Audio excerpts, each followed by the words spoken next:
Hello, happy hump day. Let me put you on your little chair, Bernard. Let me heckin' be. You can be up close and personal today. I like doing this. I prefer. Yay. Hello. Hello. Heckin'. It's Wednesday, my dudes. And things have been going nuts. Internet's been nuts lately. Been heckin' Fruity Loops. How is everybody today? I only recently got, I recently got up like quarter to noon. Sleep's been getting better. Enjoy your lurk. I just finished having a light lunch. I've been heckin' having just some non-toast and hummus with an egg. And that's kind of been like breakfast the past couple days. And I'm kind of about it. It's been really nice. It's like satisfying enough. It's got protein. I don't feel too guilty having it. I hope everybody's been having a good week so far. Right now, I just kind of want to do a little bit of chilling out. I might want to do something light. But right now, I just like the idea of chilling out. It's been a week. It's been a crazy one. Heckin'. How is everybody doing? I'm just I have a nutrient beverage also because I am anemic. I am currently anemic. Tired? Yeah. I honestly, this has been a sleepy week. It's been a sleepy week. It's been feeling like a sleepy week. I need tunes. That's what I'm got going on. I need tunes. Let's see if I can find maybe some tunes that are chill, but not like put me to sleep chill.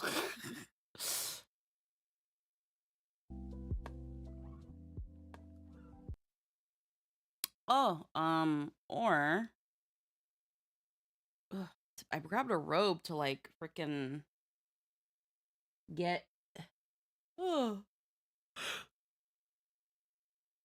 it was cold. Now I'm hot. Now I'm getting hot. Let's see. Jazz, sleep, ambient, dark ambient, rain, medieval. Ba ba ba ba ba ba. Actually, hold on.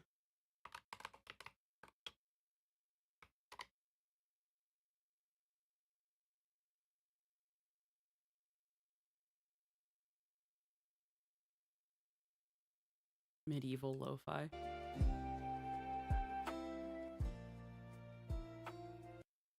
Not really. I was gonna actually like look for freaking bardcore, and I'm like, yeah, no, I don't wanna.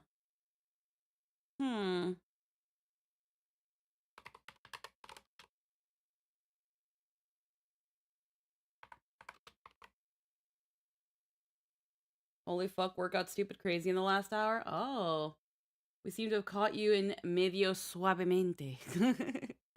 Hello. Ooh. Ooh.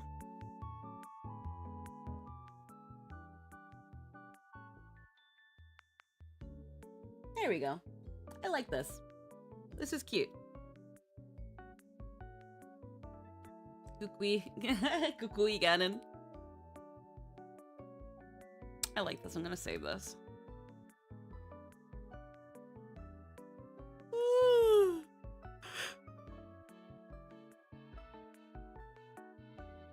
heckin'...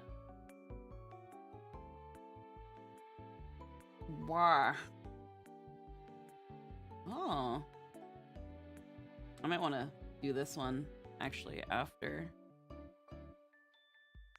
This playlist is only an hour, but I'll save this to do stuff too. Hello, Hero. Hello, Bardu. Hello, Rika-han. Anyway, how's you? Doing a little island work on 11. Yes, 14 borrowed the personal island from 11. It doesn't surprise me that 14. Oh, excuse me. Took a couple things 11 did and expanded a little bit more on them. That's usually pretty common.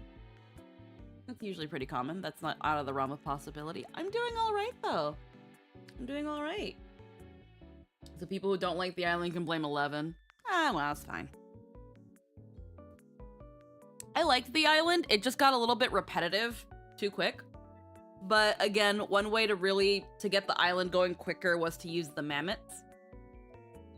Use them to, once you start unlocking the areas, get them to do all the work, essentially.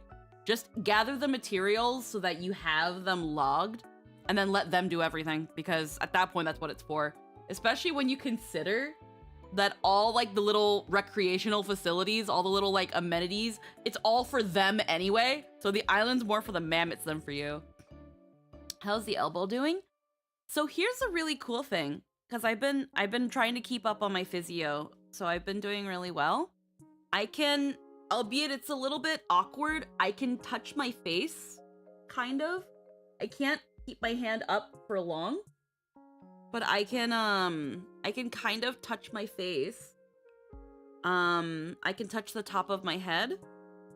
I still can't put my hair into a ponytail. I still need help with that.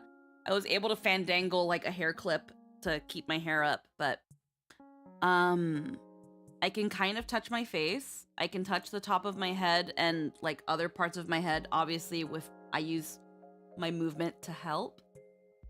Oh, excuse me. Oh, thank you. I've been able to like, so now like when I'm like doing like occasional grooming, and I need like one arm. Thank you. Feeling less touch starved? Oh no, I'm so touch starved. Like, don't get me wrong, I get lots of like hugs and smooches and head pats from Jester, but I'm still very touch starved in some ways. Some ways more than others. Squeaky, I here to bring you extreme fear. I commissioned Shatoto. Oh, you got a cameo. Hell yeah.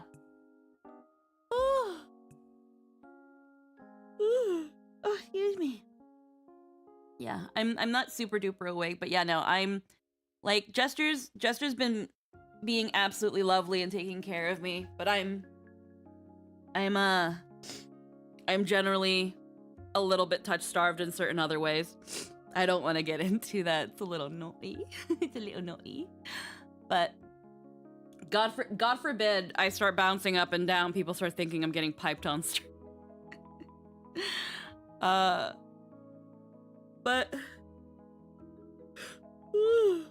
wake up. But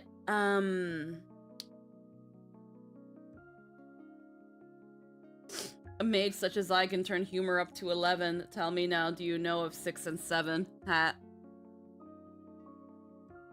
Oh. The city of Shantoto VA. Ooh. Oh. Let me actually tell my phone to chill with the notifications for the next 2 hours. And there we go. Well, you've been keeping to your routine, so hopefully you shouldn't have. Yeah, I feel like my physiotherapist, because I'm gonna be seeing my surgeon at the end of the month, and she says that he's probably hoping for me to be able to have not full mobility, but is expecting me to have like a third of my mobility back, because right now we're mostly focusing on like palm down moving hand up, down, obviously not outwards. Like I can't jut my arm out. Like when you do like a little bit like a chicken dance, I can't do that with this arm yet. It's not recommended I do it. Sometimes it accidentally goes that way, but as long as it's not for a prolonged time. I don't have any bandages wrapping my arm. All my scabs are gone. All of it is gone. Thankfully, there's no concerning openings or anything or weird areas. It is still kind of bruised and like very like discolored in some areas. I'm gonna have to look into some sort of cosmetic fixing of that. Maybe a very light exfoliator, which I do have an exfoliator. It's a very I might have to like lighten it up and then maybe use that to get some of the bruised dead skin off. Although the top part of my scar, funnily enough, the part of my scar where the scabs fell off first has been very tingly. Like funny enough, the part of my elbow that didn't get affected by the crash, which is like just above my elbow, that area has been very tender. It's been surprisingly tender and tingly, like stingy. And that's been weird. That's been weird. But it could also be because again, this is all new skin. This is all recovered and new skin. So I think it's probably just the rubbing of like against bed sheet and pillow, because I have to like put myself in a little pillow enclosure so that my arm doesn't flop everywhere while I move around. Other than that, it's just other than that, then it's just your usual bout of soreness that I've been taking my medication for. I think I said I had to go back on Trimacet, which is a synthetic opioid, I think, but thankfully, not too harsh. Runaway told me that compared to other opioids, the withdrawal period isn't as bad. It was still not fun, but I'm slowly like giving like I only take it every 12 hours, which means that usually after the 8 hours, I still wait 3 to 4 hours off the med completely before taking it again. One, because it helps the medication go longer, but also, again, tells my body, hey, you don't need this pumping through you the whole day. At least you're not dealing with American opioids. Yeah. I do wonder how many 14 players got the idea to try 11 after the raids. I heard quite a bit. Actually. The only problem is that a lot of them were then immediately filtered out because they didn't want to learn the play online thing. And because of how old 11 is, there's not much they can do to make that process easier for people. Which, it is what it is. But people who want to play it will try to play it. And I've seen some people try playing it. So there is that. Yeah. They might find it, I don't know, they might find it a little bit harder than 14 because of how some of its mechanics work. So who knows? But aside from the races it has and it doesn't, and the races it has and the races it doesn't, I've been hearing good reception. We need to convince the blues to try. They'd love to. How not limited 11 blue is. Yeah, unfortunately I don't have too much interest in 11. It's good that they have, like, now I think they have an indefinite free trial, so again, if something piques my interest, maybe I'll give it a shot. Oh, my tummy. But right now I'm happy with my one MMO. I'm happy with just what I've got right now. I might have to use the washroom. And funnily enough, it might be because of my nutrient drink. If you do, I'm on Shiva. Oh, thank you. Yeah, I might have to use the washroom in a hot second here. Because unfortunately my tummy is still my tummy. So, give me 1 second. I will be right back. My tummy's having tumbly problems.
Okay, sorry. I had to go. I I don't want to give too much TMI about my health, like IBS related stuff, but I'll just say that a thing with common with these like synthetic opioids is that they leave you pretty dehydrated, which affects other things. Sorry. Heckin'. Oh. But yeah. Where was I? That it knocks the heckin' when I have to go to the bathroom like that, it freaking knocks me out of like whatever zone my brain was in. Thank you. Heckin'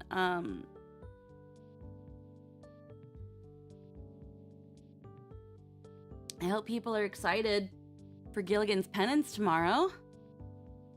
Session 1. And it's gonna be on the front page. We're gonna be on the front page of Twitch. It's gonna be crazy. I'm so excited. My brain, like this, June has been a very weird month. It's been going by slow at times and then goes by fast. I don't know how to... Oh my goodness. But,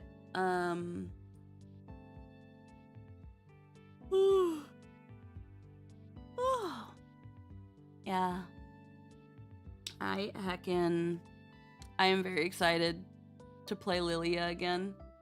The first half of this year was very wild. Yeah, like... Well, like, January and February always have this weird thing where they kind of just gel.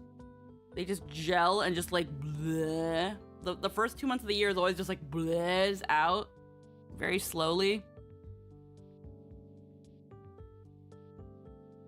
A few days ago, I saw a demo for a game where you play as a baker witch in a French village. Oh. Oh. That made me think of Cinnabunny. I have to get back to that game at some point. Probably not on stream, but I was really enjoying Cinnabunny. But it's a very quiet, chill game, so it's like not really much to like watch and interact with. Correction, Paris, not a village. I mean, Paris was once a village before it was a city. Everything starts small. It's called the Witch's Bakery. Oh.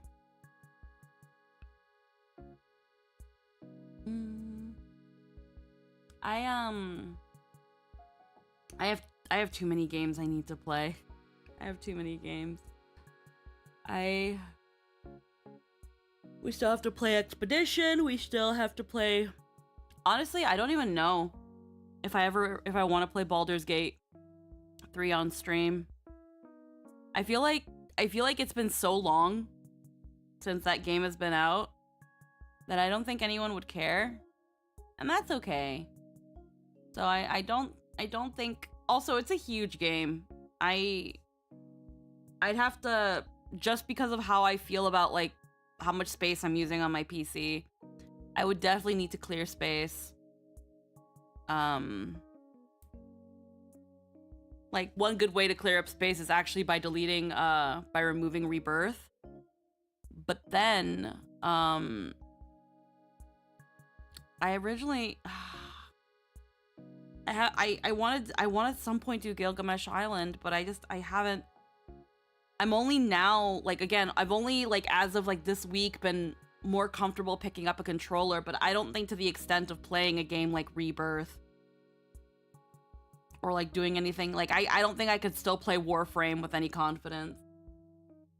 Personally, I think it would be fun to see you play Baldur's Gate, especially if you get Lynn and Anthony to play with you. Well, right now, because originally Lynn and I were going to play it together and have, like, a new experience with it. But now Lynn is playing with Logan. And I encouraged her to play because I was like, hey, I know you've been wanting to play this game, but I have a list, and right now Baldur's Gate is not a priority because not only do I have to install it, but then I need to install mods and I have to look through all the mods. So that's before I even play Baldur's Gate, I have to install it and run all this other stuff just so I can get the game to a place where I can look at it aesthetically. Because not gonna lie, what I have seen of Baldur's Gate, I don't care for the hyper realism. I don't care for the the realistic-ish graphics. Everyone's kind of ugly. And that's the kind of thing that just really just makes me not invest in a game when I can't look at it. Everyone's kind of ugly.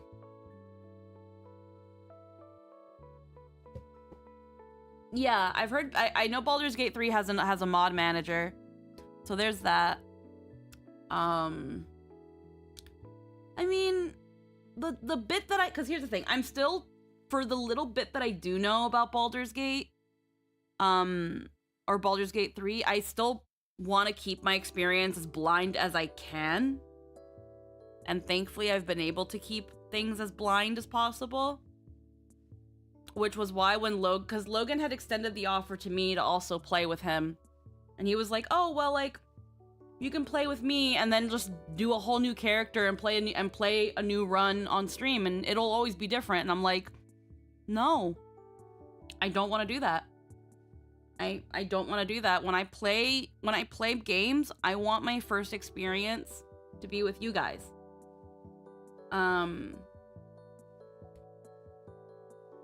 Does that limit the time that I can sit and play games? Yes. But I don't particularly mind that. Because for me, playing a video game isn't just playing a video game, it's having an experience. And I've heard that multiplayer is a bit different than single player, but I heard it's still the same campaign. It's just slightly different because you're playing with a person, and I want to experience it with you guys on stream before I start messing around with other stuff. And also, when it comes to games where you create your own character, I don't want to create like 50 million characters and stuff. I just want to create a character.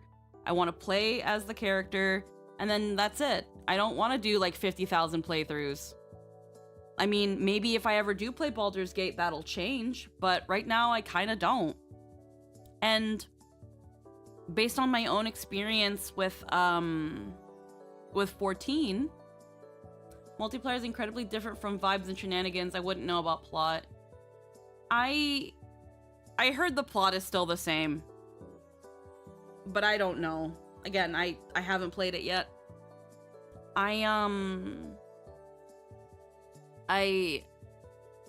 also know, and this is just me personally, this is just a me thing, but I've learned this about me from my experience with 14, that just creating a character on the fly and being like, this is my MMO character, I don't really have fun with that. Because when it comes to like these games where you can create a character and have an adventure, I don't know the lore and the story of your game. So I don't know what I kind of can and can't imagine a character. With Final Fantasy XIV, it was like create your character and then they throw you in this world, but I don't know anything about it. I don't know, you know, how my character fits in other than they're the Warrior of Light. I don't know where they could have come from, what their experiences would have been, what do they want. Like, you're just building your character and then you're creating your Barbie doll and then going out into the world. And I found it very, very hard to attach to my initial character. Because I was just like, okay, like, why do I care? And it's like, oh, because they're telling me to. But who is my character? Who is she? Why is she doing all this besides being told to? I found it very hard to attach to her. it also didn't help that, again, around the time I first started playing 14, everyone else immediately stopped playing, and then I had nobody to play with. And that was when, like, before Heaven's Ward came out. So, I also just didn't have people to play with at the time, so even more reason to not attach to a character. It was only until I was like, you know what, fuck it. I'm just gonna create Polo, and I'm gonna play this game and kind of like insert Polo into the story, obviously Final Fantasy version, and go about that. And I was able to super attach immediately because I know who Polo is. I know who she is. And now that I had, and even though I hadn't gone forward with the story yet, I think it was around Heaven's Ward that I had changed it to Polo. I think it was somewhere in Heaven's Ward that I changed it. That I was like, you know what, fuck it. I'm just gonna change it to Polo.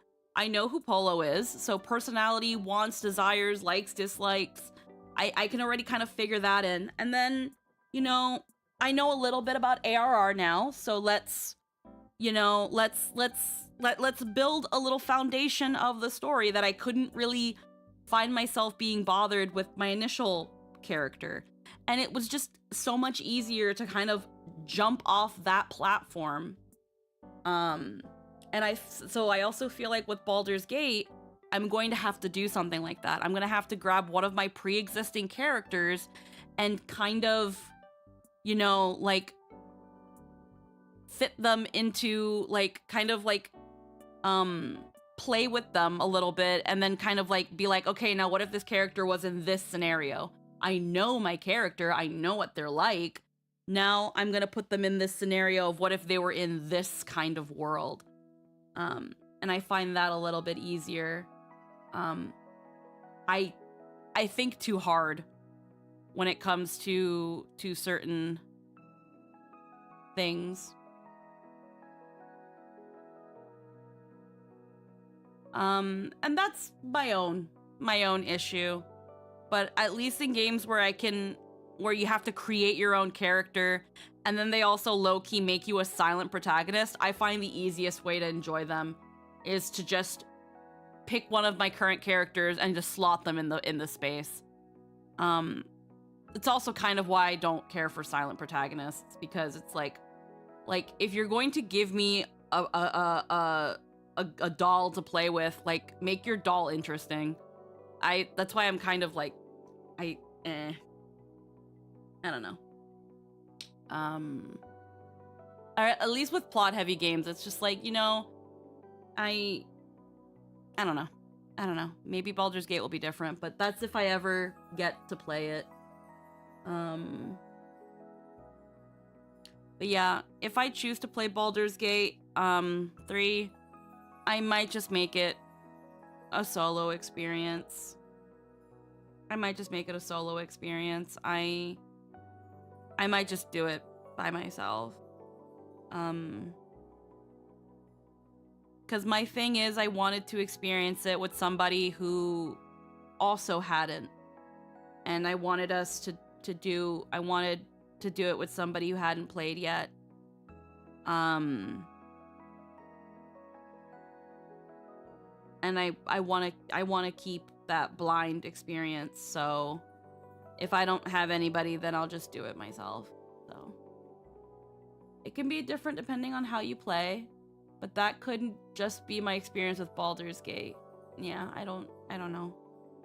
I think I'll just do a single person campaign, if I ever get to it.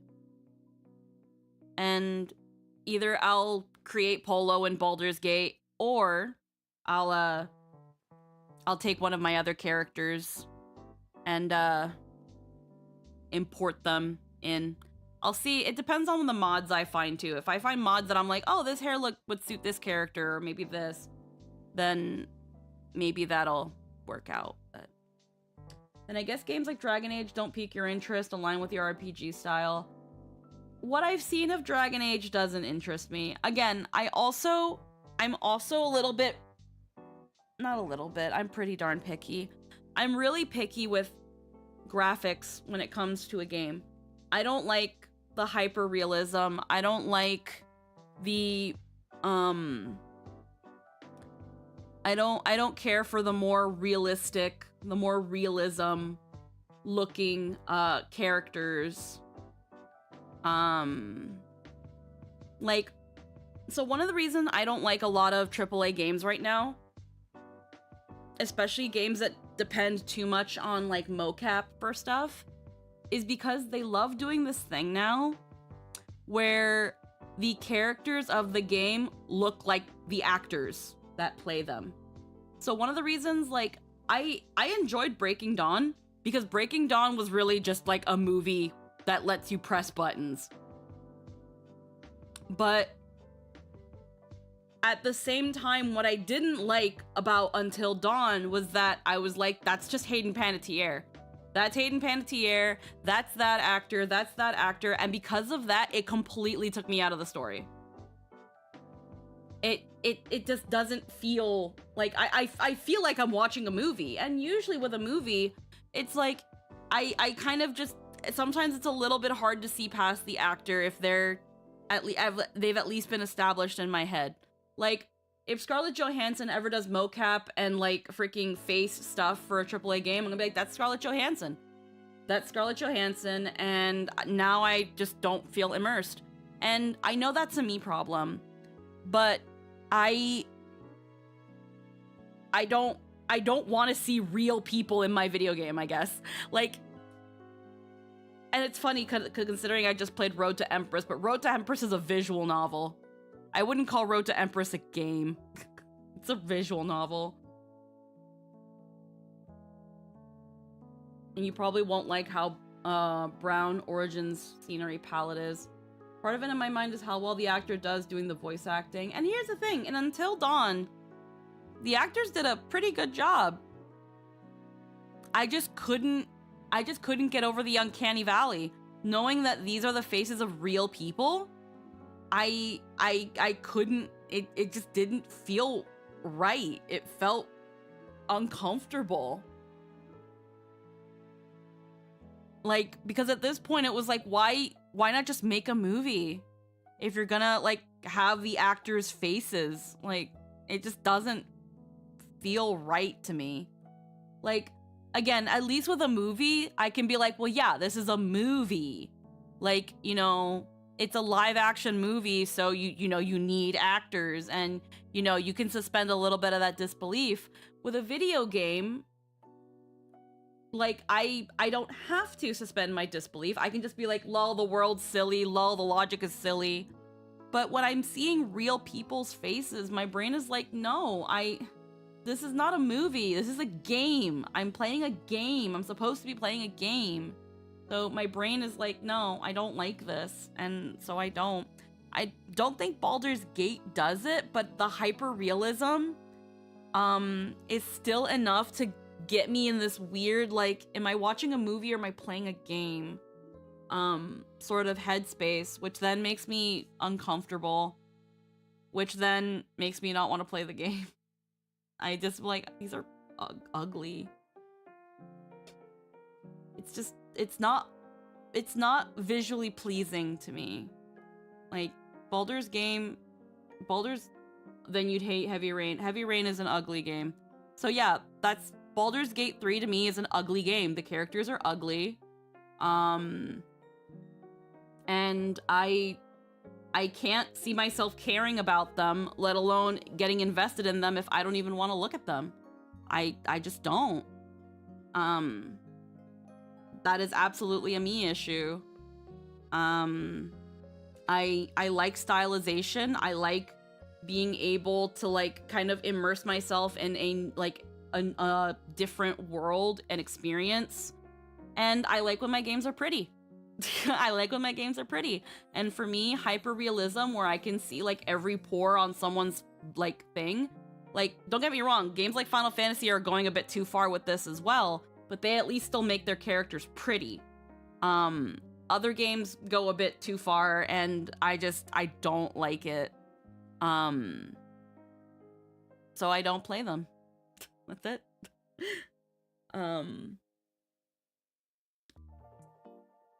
I still want to play Expedition. Because I've heard it's a little bit of both, where it's like they're still stylized enough, but I also haven't really played. I haven't touched Expedition. I have it, but I haven't touched it.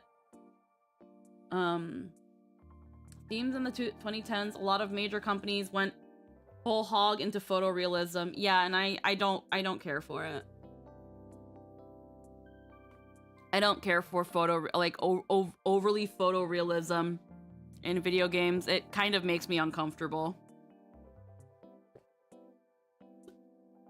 It just looks like, it just feels like looking at a bunch of flesh puppets, and I don't want to see that. I understand if it's a horror game, which is why, again, Until Dawn still kind of gets away with it.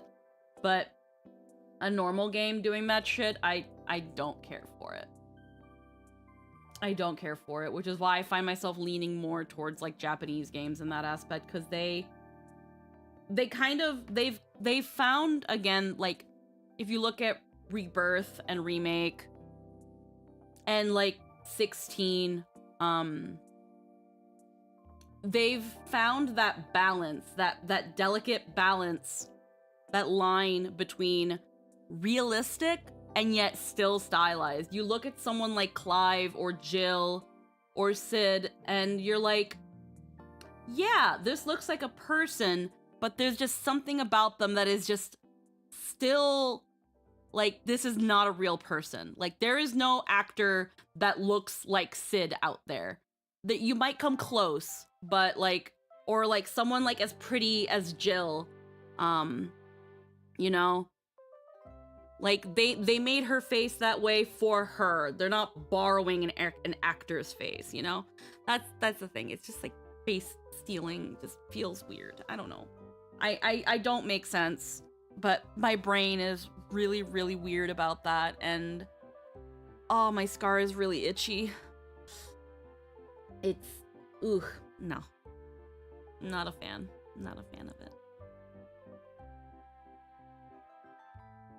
Not big on it.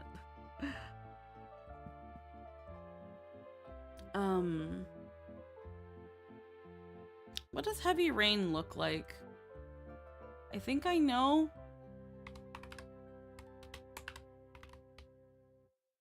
Oh yeah, no, Heavy Rain. I don't care about. Didn't this game have a sex scene? Or am I thinking of a different game?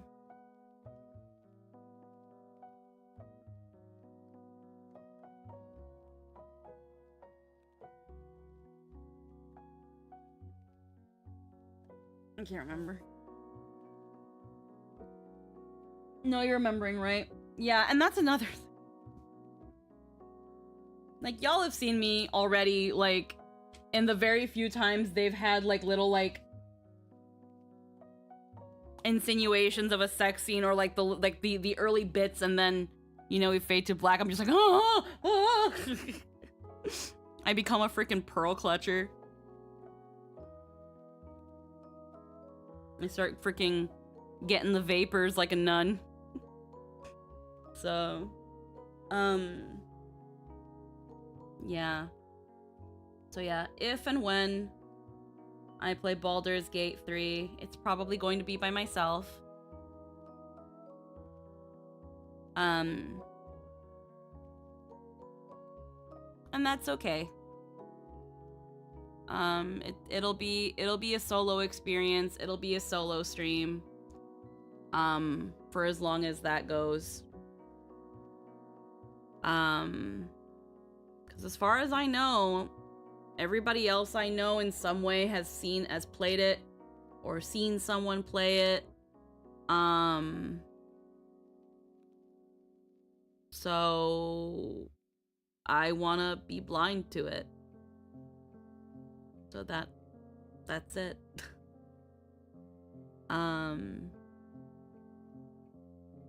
Besides, I've actually, like, kind of been enjoying doing solo streams more. Going by the numbers, it seems like people have been enjoying more solo streams as well. I usually try to have like a couch friends approach, kind of similar, not like exactly like Game Grumps, I guess in that similar vein though, where it's like someone's playing the game and then we've got like the couch controllers, the couch players, or like something like that, like, you know, like a friend or two kind of like backseating on the couch. I really like that sort of stuff. I really enjoy kind of like that feeling of like sitting on the couch with your friends playing games. But at least judging by the numbers that I've been seeing, it seems like people prefer when I'm by myself. And while I know that I'm not probably ever gonna be a big VTuber or anything, and it's not a huge deal, it's not like I don't care about growth to some extent. So I do want to put these things in consideration. If people prefer my streams where it's just me, then that's what I want to do. I do really love Baldur's Gate, so I would enjoy seeing how you play it if you decide to. Yeah. So, again, I don't want to completely shelve Baldur's Gate. I want to still give it a try, because a lot of my friends really enjoy the game. What I've heard of Neil Newbon's performance of Astarion seems really fun. I've heard Astarion's a riot, so I want to give a chance to meet his character.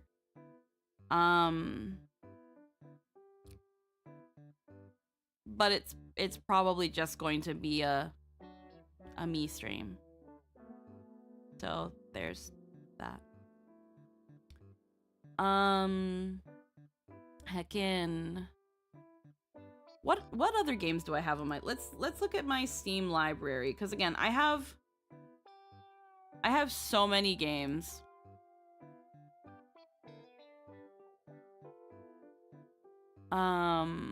That I haven't played yet. I actually have to take Road to Empress 1 and move it to my finished games.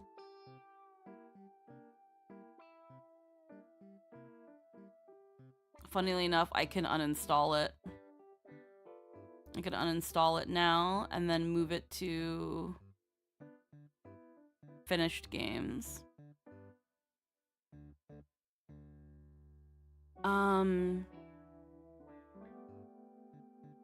Let's see.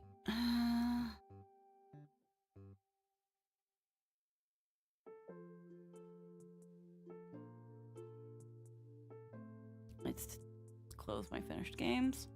Okay, so games that I have here that I haven't played on stream yet.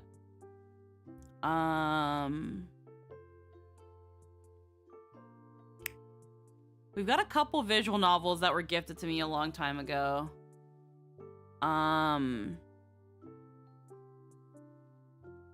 Like, I've got Hakuoki Kyoto Winds. I've never played this. It's a visual novel.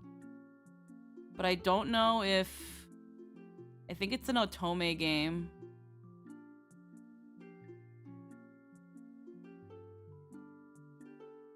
I don't know if it's good. But I know it's an Otome game. That one was gifted to me a long time ago. I have Inscription, but I don't know who gifted me this game. I'm pretty sure this was probably gifted to me. But I don't really care for deck builders. I don't care for card games. And I, funnily enough, already know the story because I think I saw when MatPat was still doing GT Live, I saw him and Steph play it. So I know what happens in Inscription. So I have this game that I'm actually really not interested in playing. And that's a thing too. I wish that when you have games that are gifted to you, so no one recommend, no, oh no, if I'm not I'm pretty sure Master Duel is Yu-Gi-Oh. I'm not touching Yu-Gi-Oh. I do not care to touch Yu-Gi-Oh. I've made that very clear in the past. I'm not touching Yu-Gi-Oh. If I ever touch Yu-Gi-Oh, I'm making that a sub goal that I know y'all ain't gonna hit. But yeah, Inscription exists. I already know the story.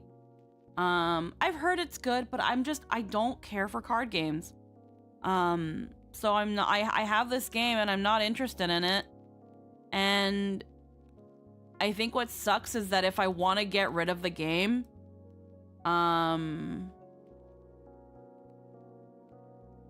think, like,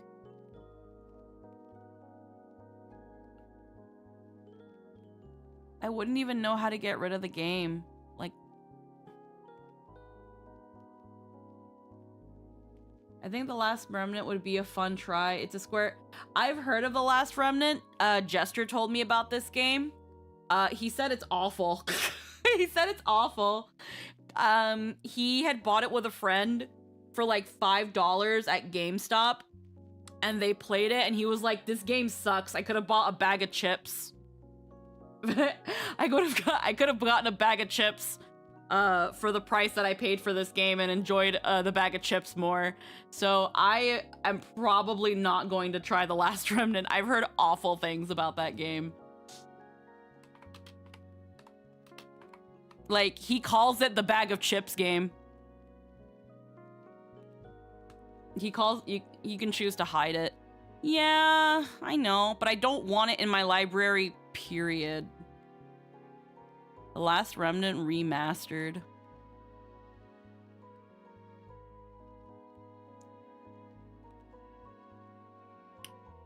The 360 version is a bad version, but the remaster is a superior version. Oh. He had the 360 version, so that could also be a part of it. Yeah, like, I'm looking here. You used to be able to get rid of games from your library. I'm trying to remember where and how, because I didn't buy Inscription. I don't think I bought it. Pretty sure I didn't buy this game, but I can't remember. I can't remember if it was. Yeah, I've heard Inscription is fun, Crazy Fox. But the thing is I don't like card games. I don't like card games. I already know the story because I watched GT Live play it. Because I was like, this looks like an interesting story, but I hate card games. I'm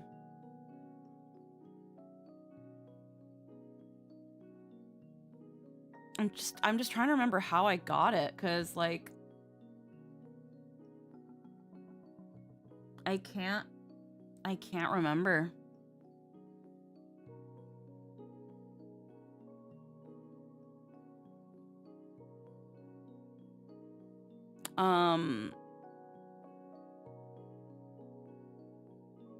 Hide this game, Mark. Oh, you'd have to go here. No.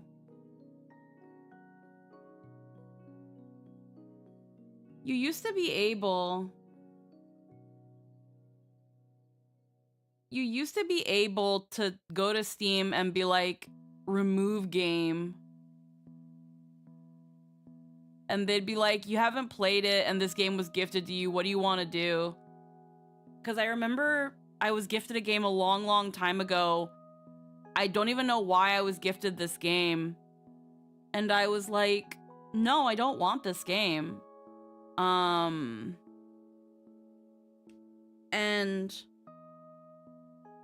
I was able to tell Steam I don't want it, and then they were like, hey, so you can do 3 things.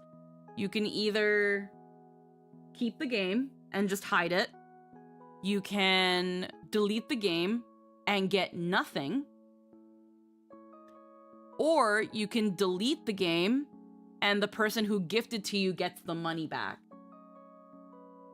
And because it had been several years since I was gifted this game and I never played it, I didn't want to, like, be randomly messaged being like, hey, so why did I get money sent to me on Steam because I wouldn't know how to explain, like, oh yeah, you gifted me a game and I didn't want it. You gifted me a game I never wanted. I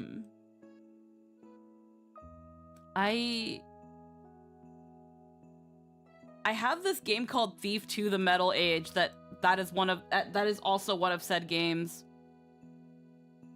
But I don't know how to at the current time to see a refund is since purchase and under 2 hours playtime. I've heard that in general now, as long as you haven't played more than 2 hours, you can return a Steam game at any time. Especially gifted ones. Oh, there it goes. I want to permanently remove this game.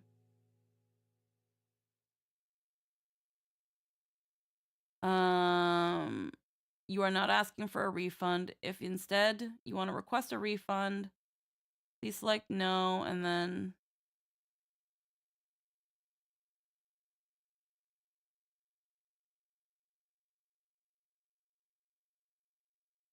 Yeah, I had to end up just being like, no, like, get this game out of my thing.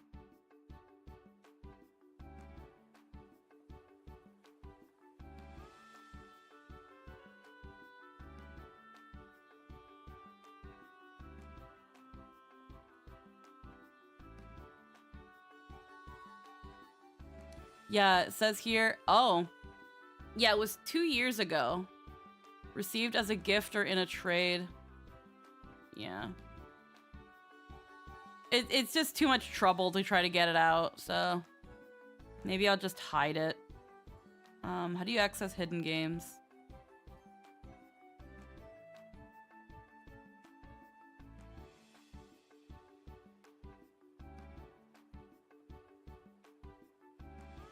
The hidden games option on the view menu.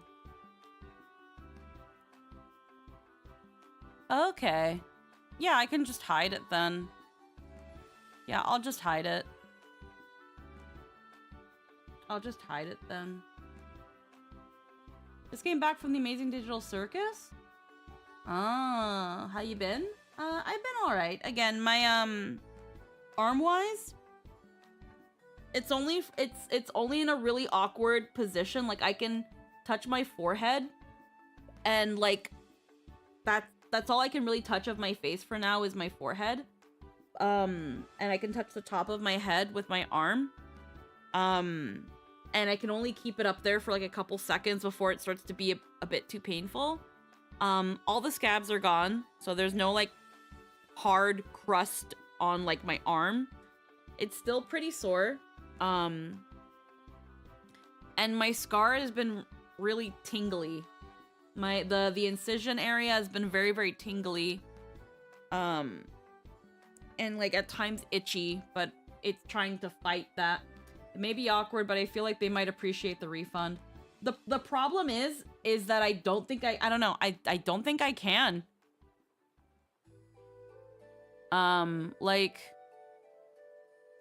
Let's see. What's this one? Thief 2: The Metal Age. Let's see what happens if I go to support and say I want to permanently remove this game from my account. It says I received it back in October 2022 as a gift or in a trade. Which, yeah, I received it as a gift. And then there's, okay, remove the listed game from my account permanently. No, I changed my mind and wanted to request a refund. Then they're saying, what problem are you having with the product? I can put not what I expected, DLC or bonus is missing, gameplay or tech, not in the library, having trouble, or I just want to get rid of the game. I can put not what I expected. Help me fix gameplay, blah, blah. I'd like to request a refund for this gift. Request a refund for a gift. Gift purchases may be refunded by the purchaser if you agree to the refund. If granted, the product will be removed from your account. Yeah, so allow the original purchaser of this gift to request a refund. That was why, I didn't do it. Because the one game that, so here's the thing. The one game that I did decide to be like, just get rid of it. The reason I didn't do the request a refund for the gift drill is because the person that gifted it to me, aside from just not wanting to have that awkward conversation, that person and I were not on speaking terms anymore at that time. We weren't on speaking terms. So I didn't want to try to request a refund for the gift, have them be like, oh, she's trying to return this game. Why is that? What the fuck? And then that happened. I can try in this case because I think I know who gifted me this one, and I think we're on talking terms. So I can do this. Now you can let the original gift purchaser know they can request a refund. And that's the thing. They have to then request a refund. So now the gifter has to then go through the hassle of getting a refund for this game. And yeah, so I can do that, but then there's nothing else I can do. So I guess there you go. Hopefully that goes somewhere. I've never played Thief 1, let alone Thief 2. And again, I don't remember who gifted this to me. I think I remember, but yeah, we'll see what happens. But right now we'll see. I have Vampire the Masquerade Bloodlines, Vampire the Masquerade Coteries of New York. Unfortunately, I played 3 hours of this game. Coteries of New York is boring as fuck. Vampire the Masquerade is boring as fuck, and Bloodlines, I know was gifted to me. I think it was on sale when they gifted it to me, and they were like, hey, so like, this is a much better introduction to Vampire the Masquerade than fucking Coteries of New York. So they gifted this as a way to prove that point, but I already had said I wasn't interested in this game. How was Road to Empress? Oh, it was wonderful. It was wonderful. So I have Vampire the Masquerade Bloodlines, but again, not interested in this game. And it's a little awkward when I'm like, hey, so like, I'm not interested in this game, and then they buy it for me anyway, and then it's like,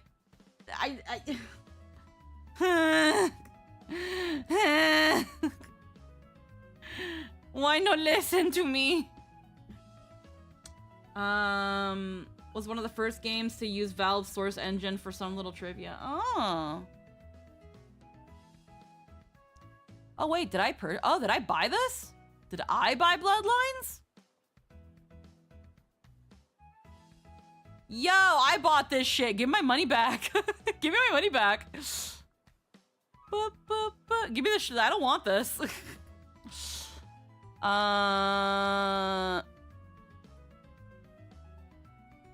My issue isn't listed.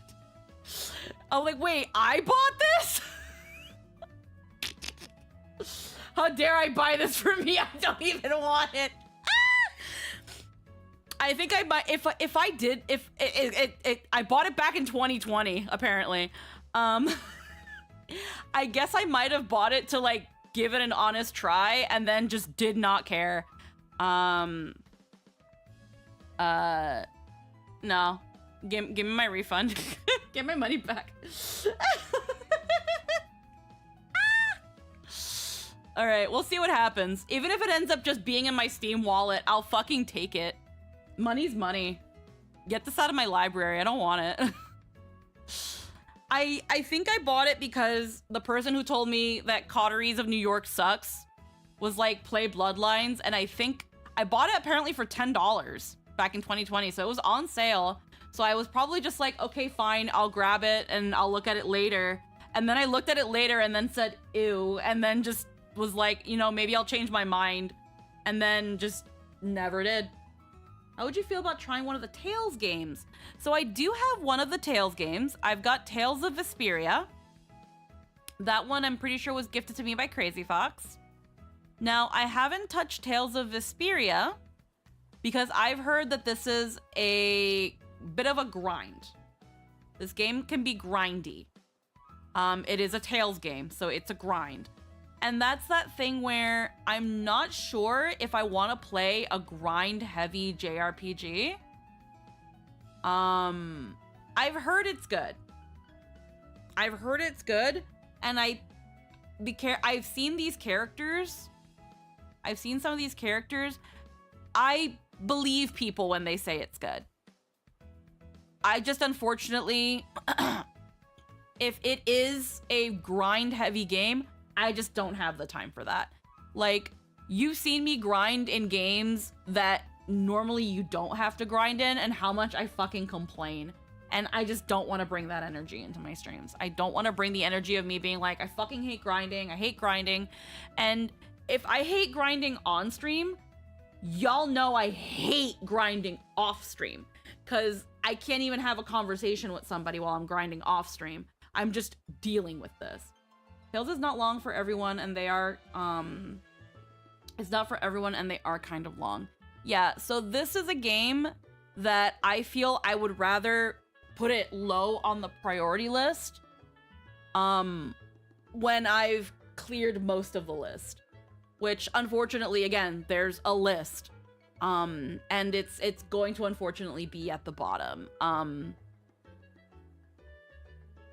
So it's on the list, but it's low priority because it is a long game and it is a grind heavy game. And that's where, again, long games, I have no problem with that. I love a good long game.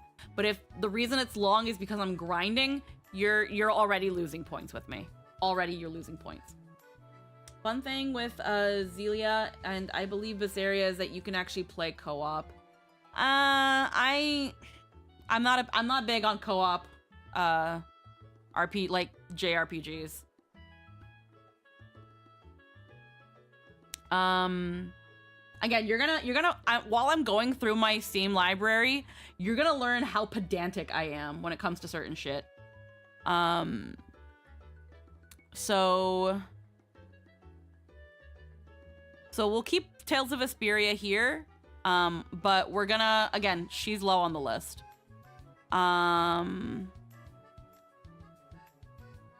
Let's see. I have The Witcher 3.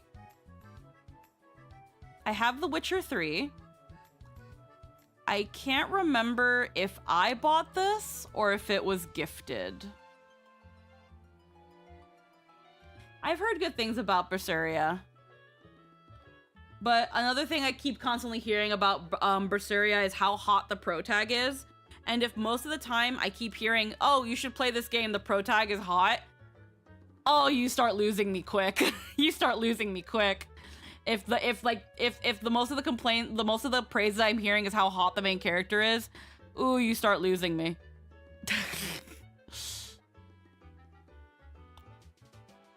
Oh, okay. So received on Steam as part of The Witcher 3 Wild Hunt Complete Edition. Holy shit. But did I buy it? Did I buy it?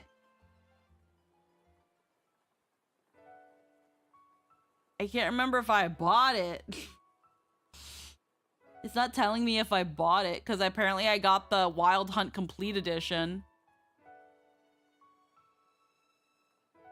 But it says received on Steam. It doesn't say purchase. It says received on Steam as part of. But it won't tell me if it was gifted or if I bought it. So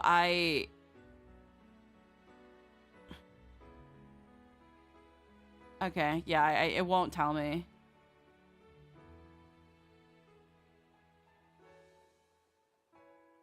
Holy crap, there's...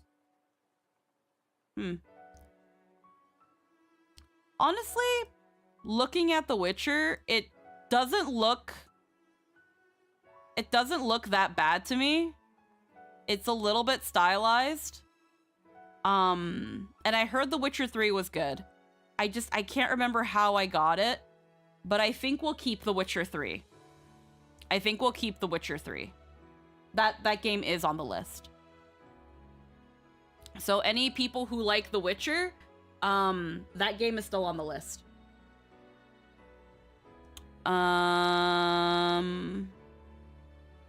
Honestly, I should just make another, because these are still under uncategorized. I think I need to, first off, I'm gonna start hiding games.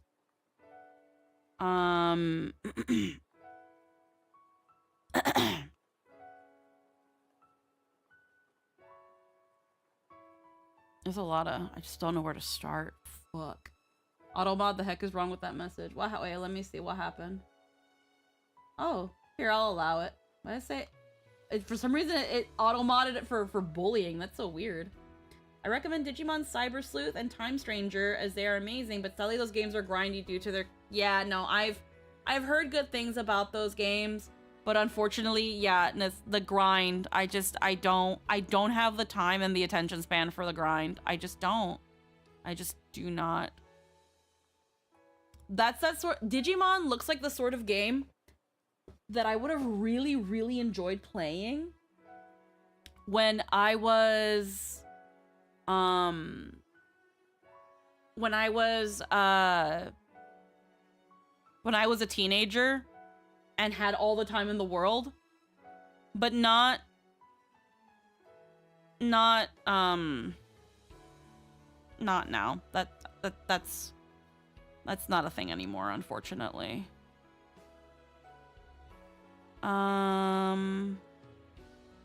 We have World of Final Fantasy. That one I think was gifted to me. But this game actually does look... I've heard it's okay. But, it looks really cute. So we might hold on to it.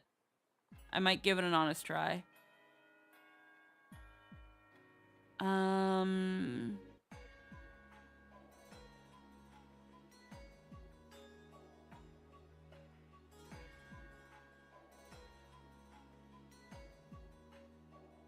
Oh yeah, Pico Park. What do you do in Pico Park? I'm guessing it's just it's a multiplayer puzzle game. I already read that.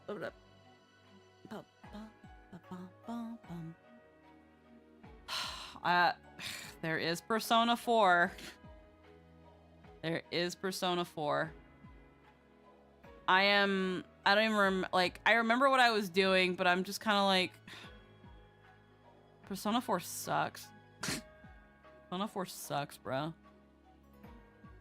Final Fantasy? No, I don't like tactical games. I don't like tactics. I don't like tactical games, no. I couldn't get into Three Houses because of the tactics, because of the gameplay. I know I'm not going to be into Final Fantasy Tactics. Unfortunately, no. Tactics is a hard no. My brain is too ADHD for that. I get bored really easily. I don't. That game's not engaging enough for me. My brain doesn't like them. Some people really like them. I've heard amazing things about Final Fantasy Tactics, and I've heard many amazing things about Three Houses. I have Three Houses still, but I just could not get into the fighting, the combat. It is so boring. No. No.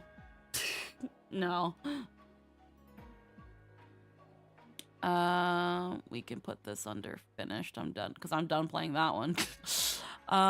We still have a lot of Castlevania games. Castlevania Dominus collection?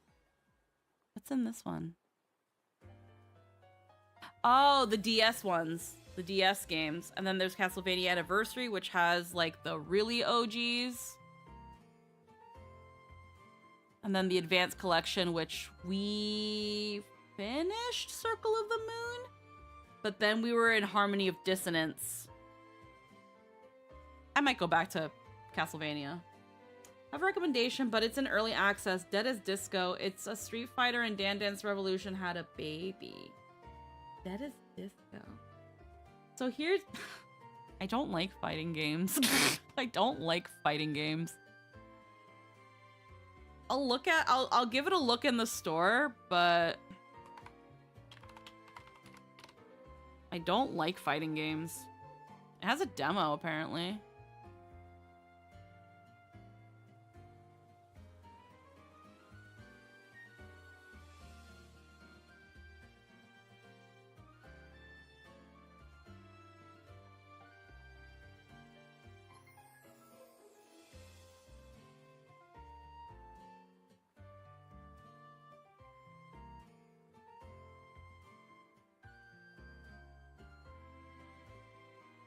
Deltarune? Oh yeah, no, we've been playing Deltarune. We've been playing Deltarune. I love Deltarune. Like when Chapter 5 comes out, we're playing it. Like we're gonna play that.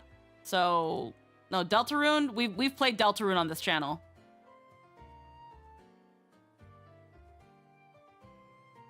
Okay, so this is not a fighting game. This is a beat 'em up. Streamer safe tracks. Okay, well that's good to know. Is that fucking Miku?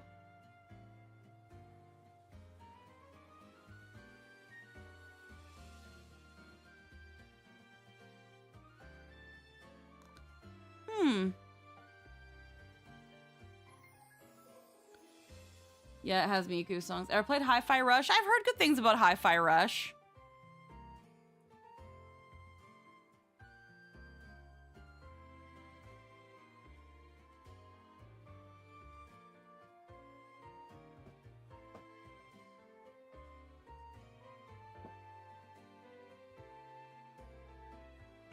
Let's see. Martial arts meets music video. Dead as Disco. Neon drenched beat 'em up. Where every punch, kick, and combo syncs to the music.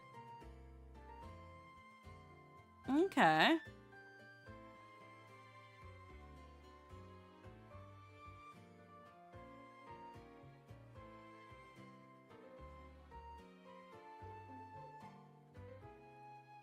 And it's got streamer safe things, because that was the thing. I was listening to some of these songs and I was like, would I even be able to play this on stream?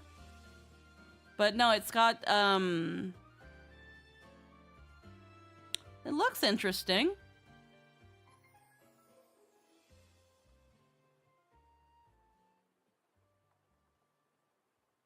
It's got a story mode. I'm not gonna add it to my wish list, but it looks interesting. Hi-Fi Rush. Yeah, I've heard about Hi-Fi Rush. I've heard good things about it. The thing is, right now, the reason I'm not buying a lot of games right now, when I rarely, what are your thoughts on Final Fantasy Pixel remasters?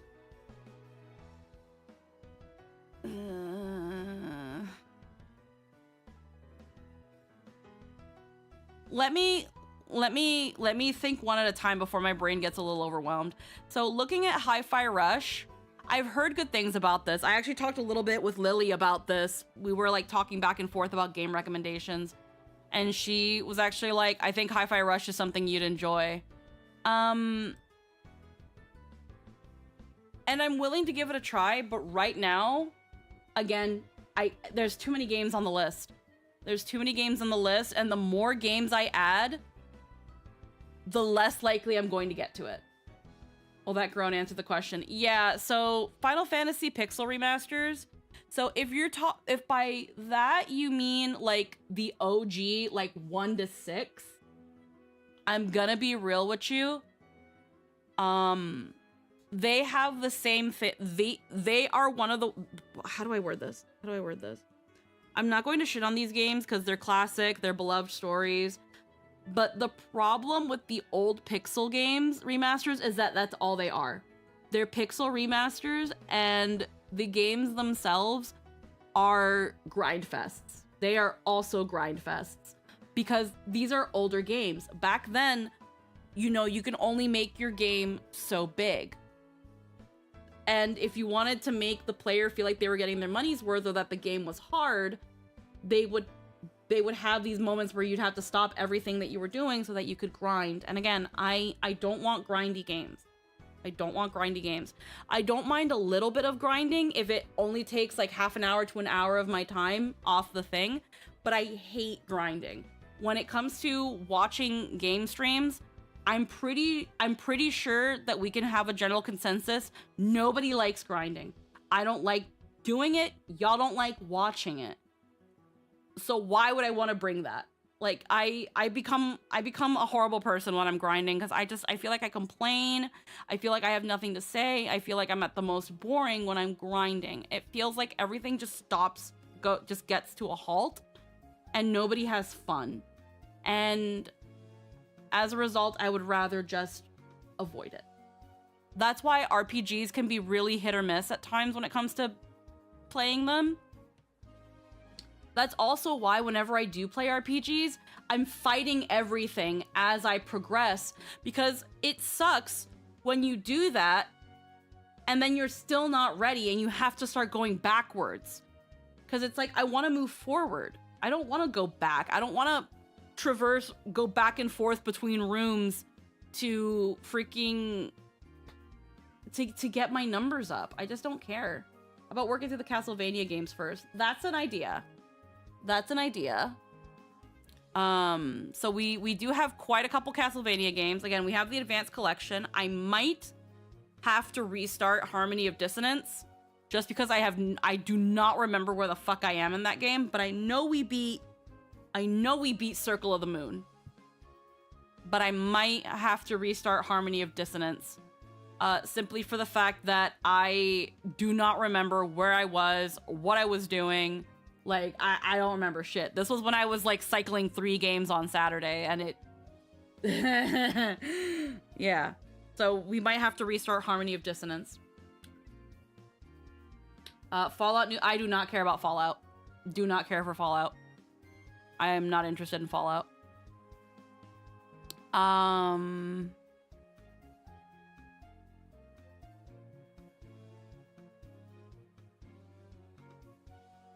Let's see. Yeah, I was asked this in the past. I'm not interested, unfortunately. Saints Row? Absolutely not interested. Not interested. What even is Saints Row? I just the sound of it does not interest me.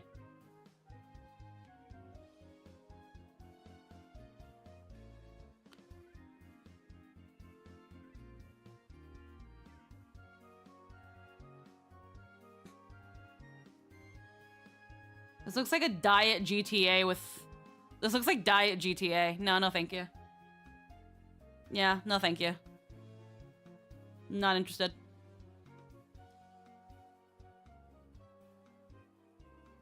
This looks like a game that I would have played because it was in my brother's library and I was bored, not because I actually wanted to play it. Which, funny enough, is why I played GTA. It's GTA if it was in on the joke. Yeah, I'm not interested. Not interested. Nope, sorry.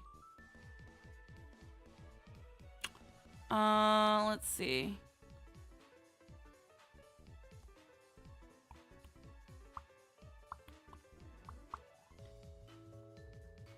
I have Final Fantasy VIII, but again, just like my other things, 8 is unfortunately also a grind fest, so that's also why I haven't played the OG 7 on stream. It's funny because I have Final Fantasy 7 and then Final Fantasy 7 2003, which is really weird. What's the difference?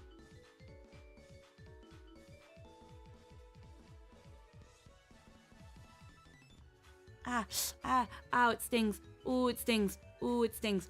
Ooh, that felt weird. Ooh, that felt weird.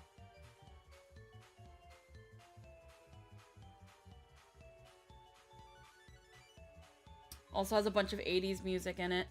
If that 80s music is gonna get me clapped, on Twitch, not doing it. Not doing it either. There's also a reason I'm not playing the GTA games. I think, aside from the fact that they're all banned games on Twitch, I'm not playing Saints Row for that same reason.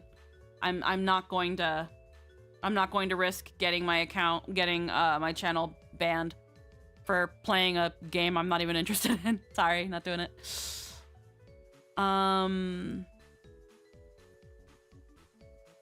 Yeah, no,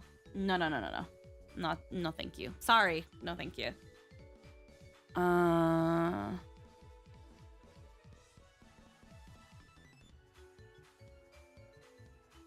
We still have to play Like a Dragon Infinite Wealth.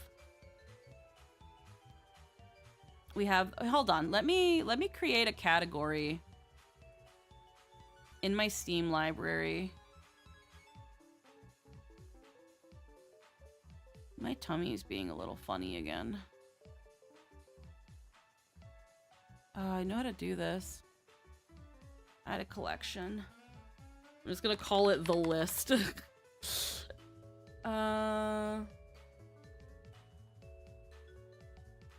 Infinite Wealth is an RPG. Oh, I know, but I played Yakuza Like a Dragon.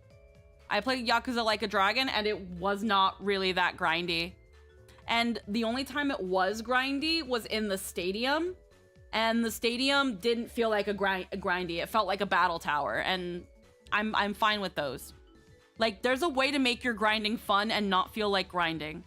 And a lot of games, for some reason, don't know how to fucking do that. So, yeah.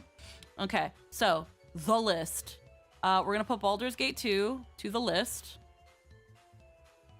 We're gonna put the Castlevania collections to the list. To the list. Burgies. I need to also make a Comfy Games collection just to, like, put them to the side. Claire Obscure. The list. Deltarune. We're gonna add that to the list. Never recommend any Dragon Quest games to Squeaky. Got it. Yeah. Hold on. Give me a second. I gotta use the bathroom again. I'm gonna use the bathroom again, and then we'll go down my list, and I'll see. We'll talk about what we might and might not do. But I gotta potty.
Oh, okay. Okay. Alright, we're back. Sorry, oh, my tumbly. My tumbly. Hold on. I have a button for this, and I'm not using it like a dumbass. Too close. Just a little too close. There we go. Okay, so back to the list. Where's your Steam? The reason I don't want to post my Steam or like show my Steam, well, I technically no, I won't show my Steam. I won't show my Steam mostly because I don't want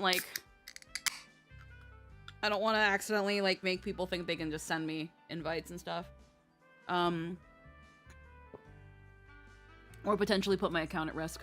Too much hassle, yeah. Okay, so far, scrolling down, I have Chrono Trigger, but I don't think I'm gonna put that one on the list.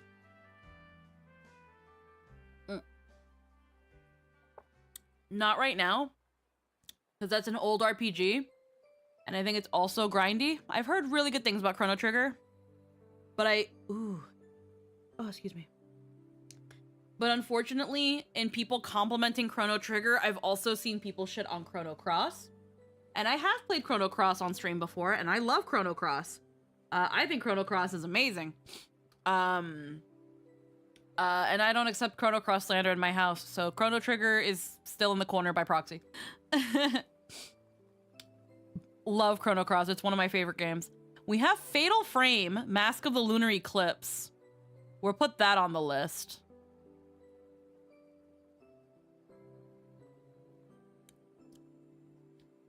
Yes. Oh my god, I love Chrono Cross so much. I got emotional playing it. Is Fatal Frame a remake of the first one? How are you with horror games? I'm pretty alright with horror games. Hold on. Oh no, Fatal Frame is it's not a remake of the first one, is it?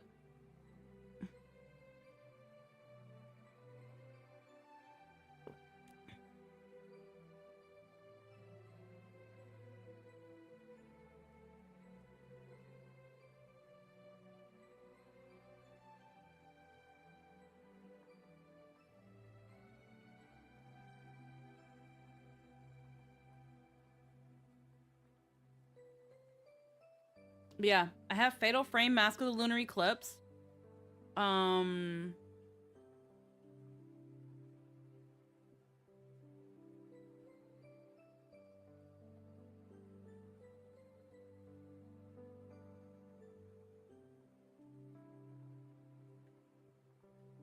I'm pretty sure I don't have Crimson Butterfly. I think that one's on my wish list. Oh no, it's not. Well, let me fix that. I actually know the stories of Fatal Frame 1 and 2. But I've never played them because I'm a sissy when it comes to horror games. I tend to have the heart rate monitor on those. Those tend to be heart rate monitor streams. I have Fatal Frame Mask of the Lunar Eclipse. And I don't think I know the story for this one. So I'll put that one on the list. No Alien Isolation. I don't have that game, actually. I don't have that game.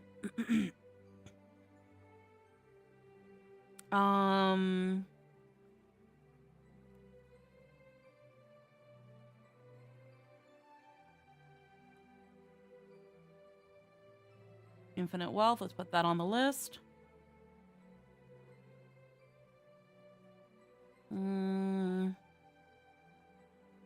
They did announce Isolation too. Oh. Is Alien Isolation the whole, like, Alien versus Predator? I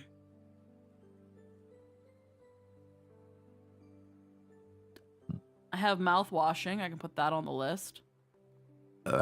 Excuse me, sorry. I have Okami HD. I can add that to the list. I have Psychonauts. Sayu told me I should play that game, so I'll put that on the list. So is Hayden and Ale have told me I should play that list, so I should play Psychonauts, so I should put that on the list. Freaking one of my, like, the only Atlas game that I've ever enjoyed being freaking Raido Kuzunoha versus the Mystery of the Soulless Army. That game is so good, and I have the remake. I'm putting that bitch is on the list.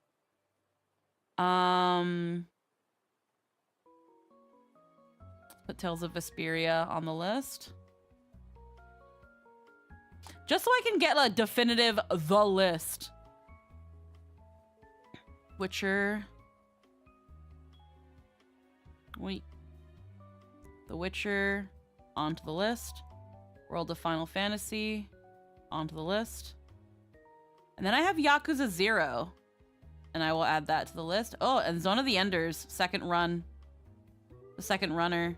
Zone of the Enders onto the list. And those are the games that I have that on my Steam that are currently on the list.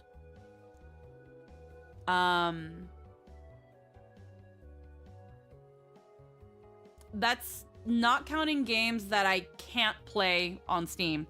Although the only ones that I can think of that are like, oh, I need to be like, I need to have alternative ways to play this.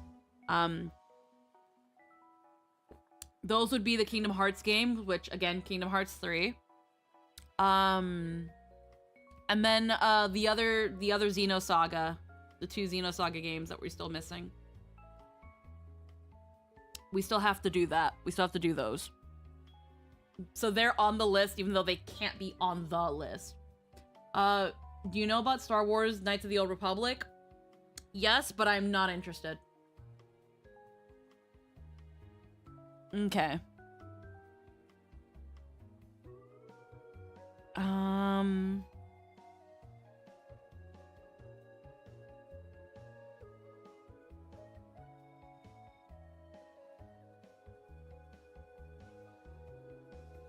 I should also make...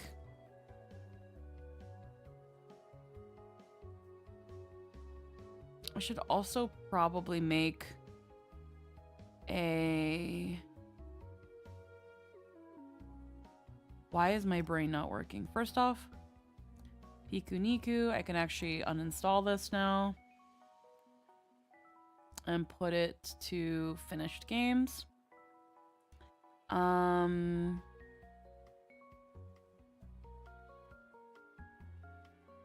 was gonna recommend a video to watch on Knights of the Old Republic 2 in your own time, but then I remembered it's like, yeah, no. If I'm not even interested in the game, I'm not gonna watch a 4-hour video about it. Sorry. No. Not happening.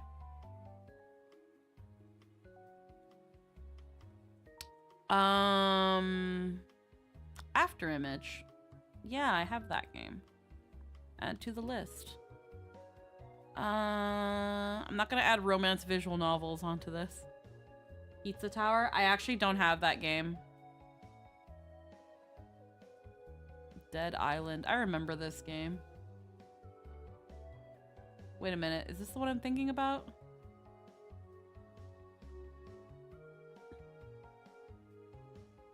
Why did... Hello? Is Dead Island not on the on Steam anymore?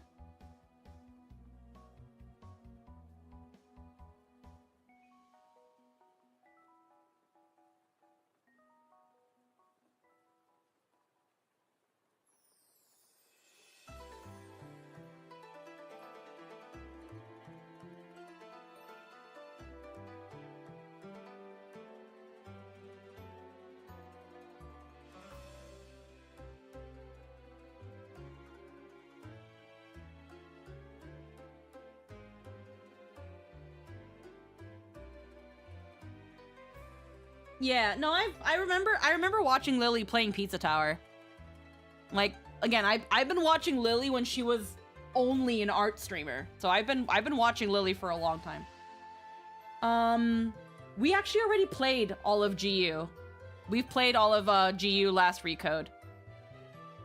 Okay, so 1 second. Let me lower the volume a little bit for the music because it's a little on the loud side for me.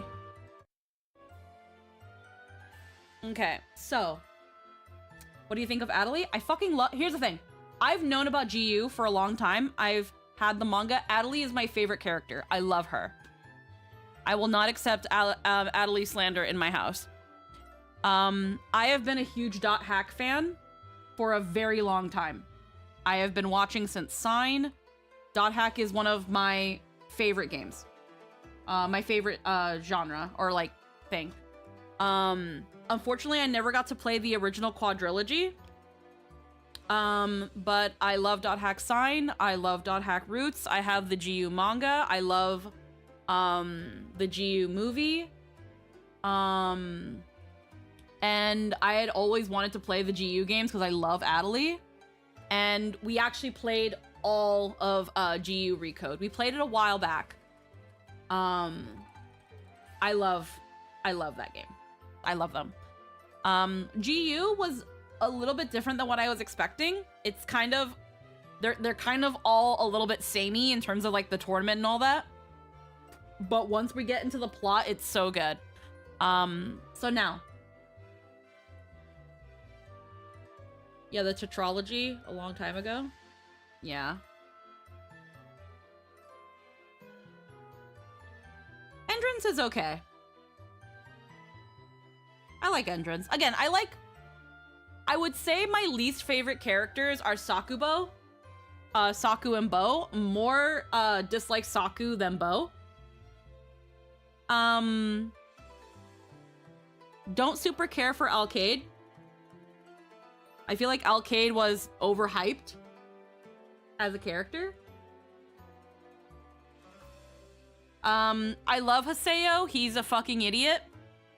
I feel like people are too mean with Haseo and forget that he's just like a 15-year-old kid.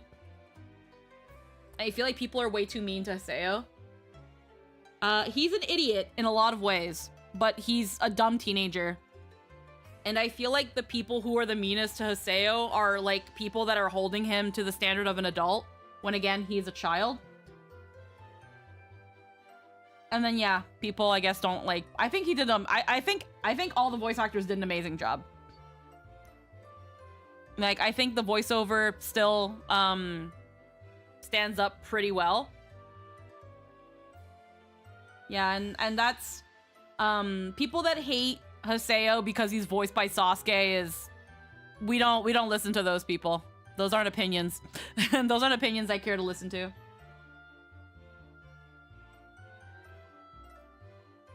But yeah.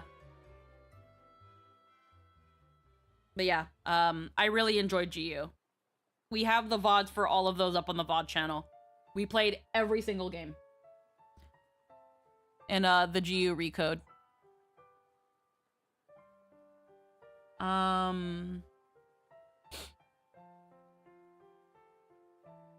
What I enjoyed about GU2 is that it didn't feel very grindy for a 2000s JRPG either. Okay, so going down the list of games that I have finished. These are games that I have played on stream and have finished. So we have a favorite GU boy.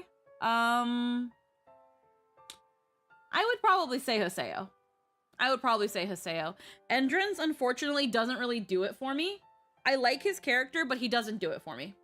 I think when it came to my party...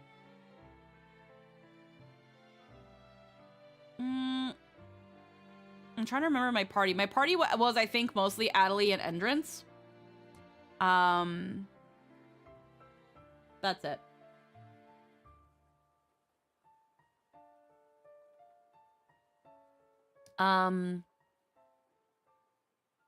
Yeah, going down the list of games that I have played, and we have finished on stream. We've played Bayonetta. We've played Catherine. I say we beat Catherine because Catherine, at the very last boss, the game kept crashing. So we beat Catherine. Like, I think even when I beat it, it would crash. Like, I beat the final level and then it would crash. So I beat Catherine. We've played Chrono Cross, the Radical Dreamers edition. That means we also played the Radical Dreamers NES game, the Unstolen Jewel. So we've played Radical Dreamers and Chrono Cross. We have played Code Vein. We've played Crisis Core. We've played all 4 chapters that are available of Deltarune. We've played Undertale. Though Undertale, I think, was a very long time ago, like very early on into my streaming. So, I think I replayed it, but I can't remember. We've played all the Devil May Cry games, plus DMC.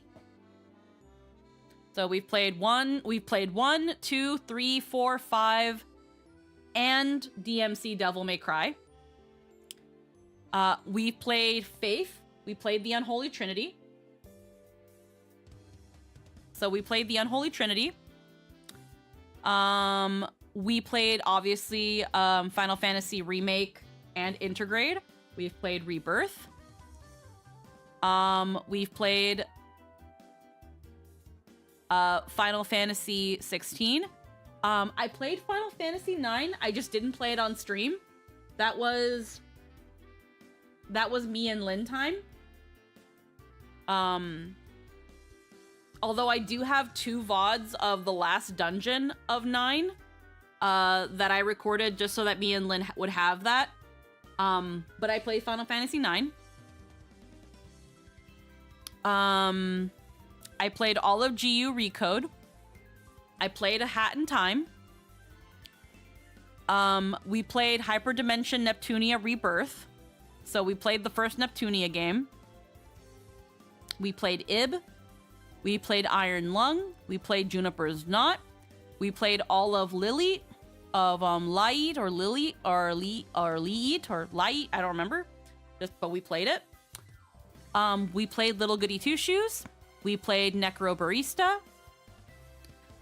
We also played Pocket Mirror. We didn't play Trollmed, which is the version that's on Steam, but we did play the original Pocket Mirror. I have the remake of Pocket Mirror, Golden Thrum.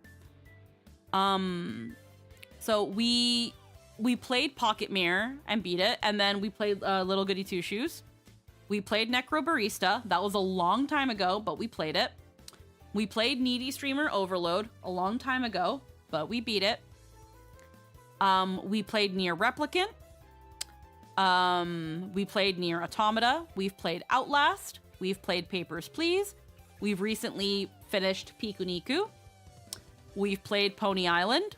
We've played, I think, only the first 2 chapters of Poppy Playtime. So we haven't played any of the new chapters of Poppy Playtime. We've played Portal. Is Final Fantasy 12 on your playlist? I don't have it. I don't have 12. We've played Portal. We've played Rental. We've obviously recently finished Road to Empress 1. We've played Scorn. We've played Soma. We've played Strayed. We've played the Sudoku of Rachel Foster. We've played What Remains of Edith Finch. We've played The Witch's House. And we've played Yakuza Like a Dragon. Bojo, hope the arm isn't bothering you too much today. It's stingy and itchy. Along with the usual soreness, but thank you for asking. Excited for the new game tomorrow. Looks like Lilia got Skarn's back as they explore the Fallout. Yeah, I'm really, really excited to play Lilia again. And I hope everyone's excited to see them and see what we get into now in Gilligan's Penance. I hope people are looking forward to that. And yeah, those are the games that we have played on stream that I have on Steam. This is not counting games like Inuyasha, Secret of the Divine Jewel.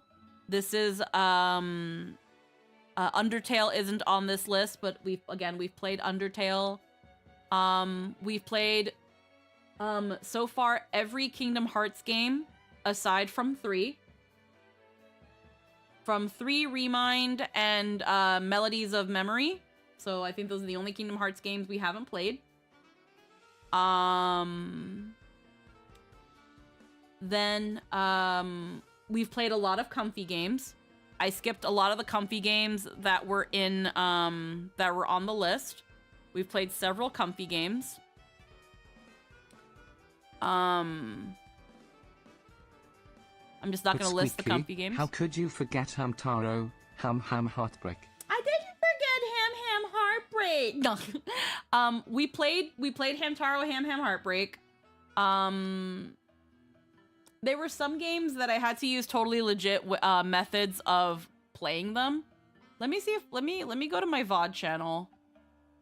Cause I have games. I don't remember every single game that I've played, unfortunately. But I have tons of playlists. Let's see. Ever played the Sly Cooper games? I do not have them, actually. Thank God for me putting things on a playlist. Yeah, never finished Three Houses. I can't believe I lost one of the VODs for Devil May Cry 2. I was not as...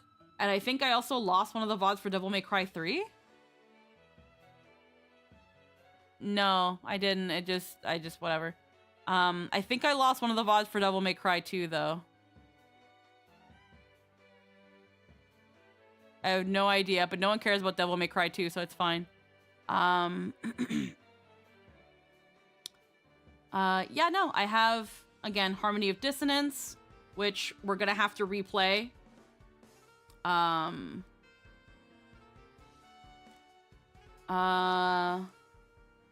Pretty sure we finished Circle of the Moon. I don't know why I don't see that here. Pretty sure we played Circle of the Moon. That's not... Did I? No, there it is. It's just, for some reason, all the way down there. But yeah, we have played Circle of the Moon.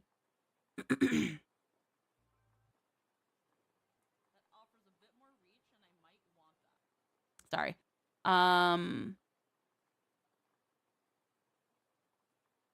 So we played Circle of the Moon. We have to restart Harmony of Dissonance, unfortunately.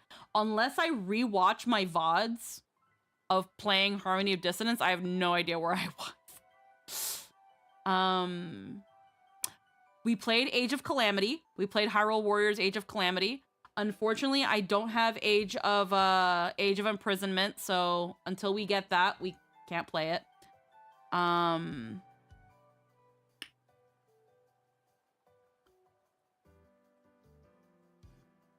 Okay. Doesn't look like I've played as many games. It doesn't look like I've played as many games as I have. And then we have one-shot games. So I have games, and these are mostly these are mostly comfy games, but yeah. Loving the DMC5 recap section. All the other games get like 5 panels, and DMC2 just got like 3 sentences, if I recall. Yes. I think. I don't even remember. Again, 2 isn't that great. 2, unfortunately, is not that great. It didn't take me long to beat all these games, though. Like, DMC only took me collectively 5, 8, 9... about 10 hours to beat. Is DMC really that short?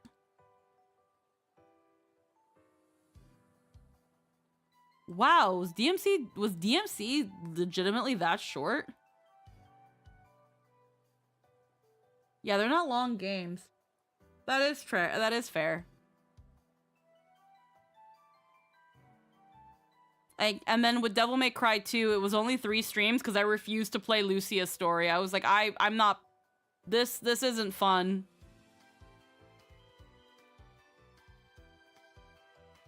I know there was one of them that I lost the VOD for. And it might have been...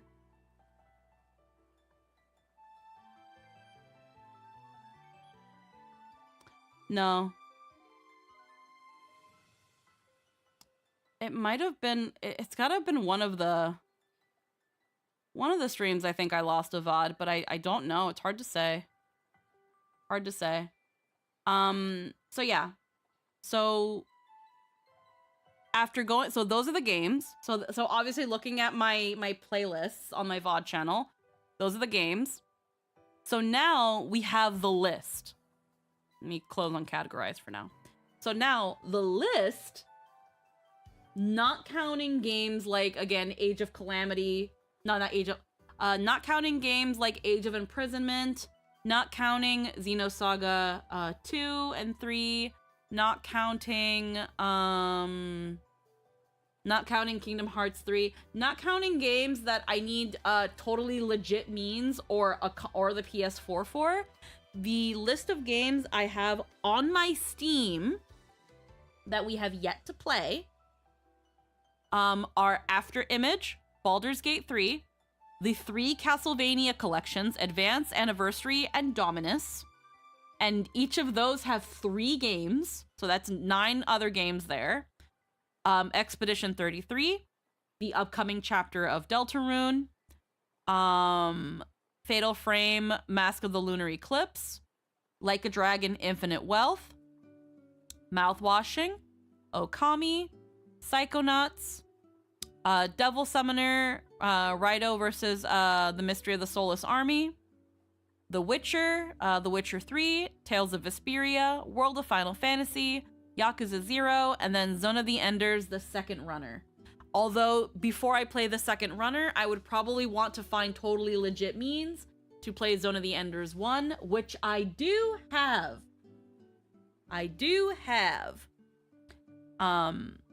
So there's at least about, I want to say half a dozen to a dozen games that are not on Steam that are on the list. So, but the list isn't as long as I thought it was.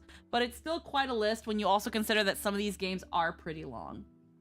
Have you played any of the Resident Evil games? No, I haven't played any of them. I don't really know where to start.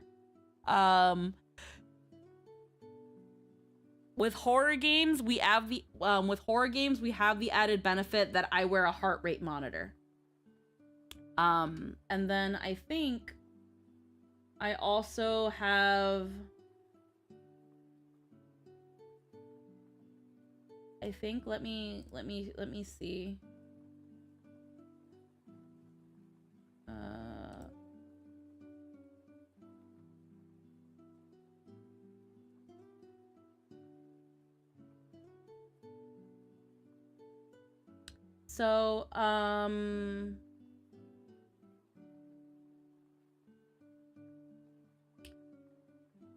So if we were to do the scary games, so let me just really quickly go over here. If we decided to go for the horror games, move Bernard over here. I would probably end up using something like this. It's kind of not working because I have to be over here. I would end up using this frame that I have here. This would be what I do for a horror game. That way I can have my heart rate monitor on the lower right corner. So like signified by Bernard, I would have Iconio. I just put him in the garbage.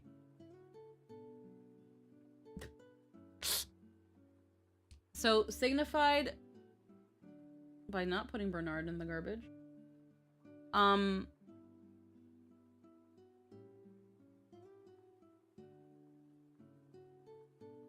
Right here. So like I would have like the heart rate monitor right where you see Bernard. Where you see the Bernard here. This is where my heart rate monitor would be. And I'd be using this frame right here. I'd have to fix it for Scuff. But I'd be using this during horror games. Just so that I don't obscure anything. I think for now would be the play. Not in thinking about it.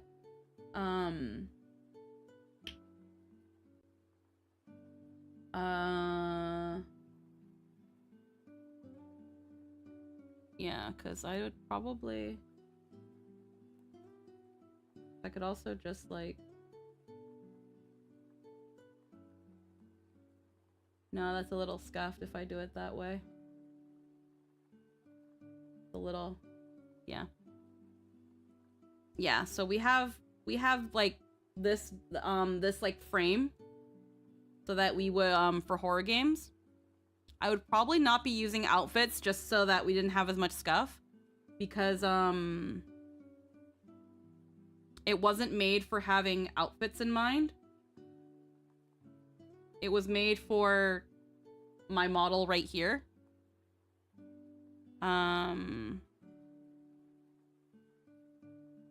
Although I'd probably have to zoom out just a little bit. Or maybe I could. Hold on. Let me just chop my body off and put this back. So like if I did like this, I could probably get away with it. Yeah, I could probably get away with it like this. Welcome back. So yeah, I'd probably have to be like this for like horror games. What happened?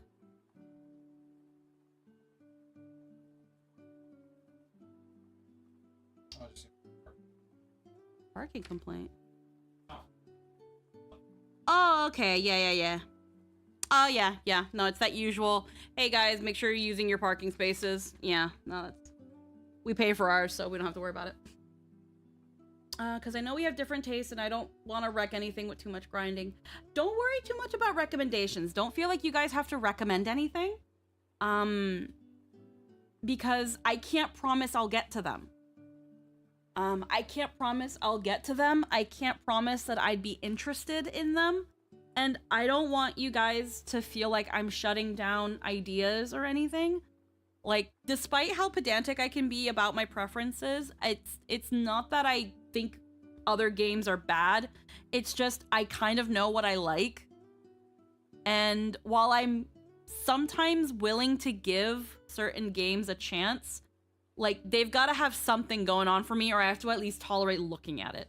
And there are a lot of games out there that are just ugly. And I don't like that. So, but yeah, that aren't horror games, mind you. Horror games, I give the pass because they're horror games. They're supposed to make you uncomfortable, unsettled, you know, scary. But I think what we'd be doing is we'd be using this VTuber frame you see right here for the horror game. And then my heart rate monitor would be where Bernard is right here. And that way people can kind of see what's going on. It's either that or I move the frame a little bit more somewhere. Because what's really nice about this frame is that I can have it anywhere. As long as I'm in the right position, I can have this anywhere. Like the reason I chose here is because it doesn't really cut much off, and it's still like relatively in a friendly position. I could make it bigger or smaller. Like, I could make it like this. And then that's pretty nice. And then the heart rate monitor would be here. I'd have to play with the size. But, like, I think this frame is really cute. I can't recall where I got it from. It was definitely on a free thing on Twitter. I'll have to find it again so I can probably properly credit it. It's a third-party asset, so it was free. But yeah. Heckin'. I hope that makes things make a little more sense. So let me just get things back to just chatting. But yeah, I'm pretty open to some horror games. But again, just know we've got a list. We've got a list, and I do want to consider getting that list sorted out. I don't mind the occasional deviations from the list, but again, the more games get added to the list, the harder it is to like sort through it and pick the next game to do. Because a lot of these games are long.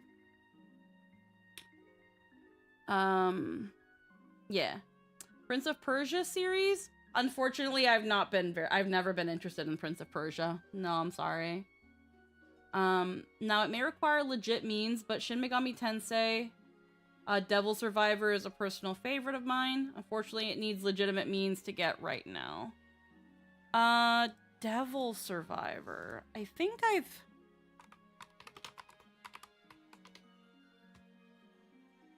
Okay. Yeah, I've not played this game. I've seen it. So it's a DS game. You guys talking about gameplay? More or less. We're just having like a small thing. I was just going through my Steam games and like organizing the list. We have this already. It's on the Switch, but Paper Mario 1000. Yeah. No, again, I was saying like outside of games on Steam, we've got some console games and totally legit games. So like the list is bigger than, because it's not just on Steam, it's bigger than it most one could honestly say. I don't have every game written down. If you finally wanted to play another Pokemon game after years, Scarlet and Violet on the Switch 2 actually runs properly. Nice to play. Yeah, we do have... And Legends. Yeah, we have ZA, we have Scarlet and Violet. I was just yeah. No, I'm not saying you are. It's just, again, there's just so many games to play, and it's finding the drive to play some games over others. And unfortunately, where Pokemon has been going lately, I've been so not interested. Which is why it's like I can't even put Scarlet and Violet on a list, because I'm not interested. ZA, I might be, but at the same time, I might not. I don't know how to feel about them.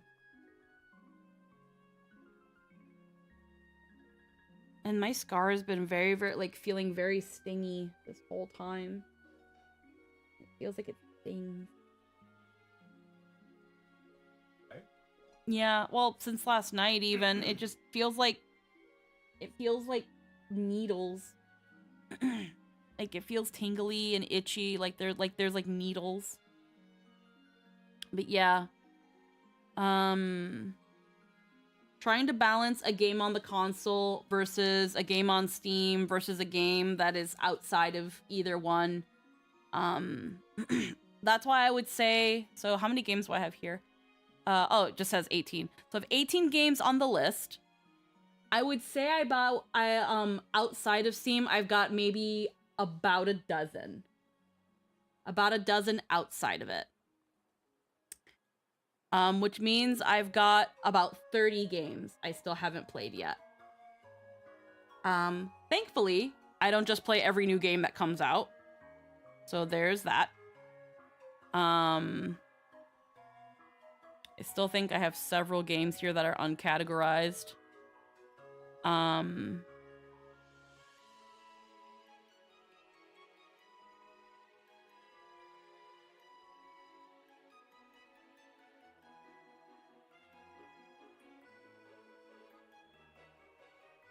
Let's checking what's going on here.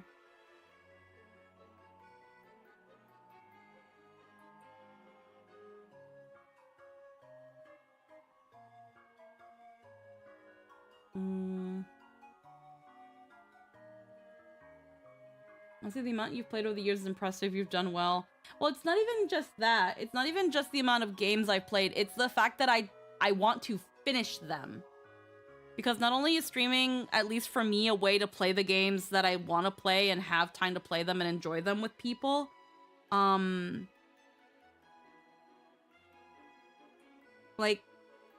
it's I don't know. It's just a good time for me to play games. Because mostly during the week I work, and when I come back from work, like most people think of sitting back and relaxing to be playing a game. Sometimes I just don't want to do anything. Sometimes I just want to chill vibe and like sit in a call with friends or just watch videos.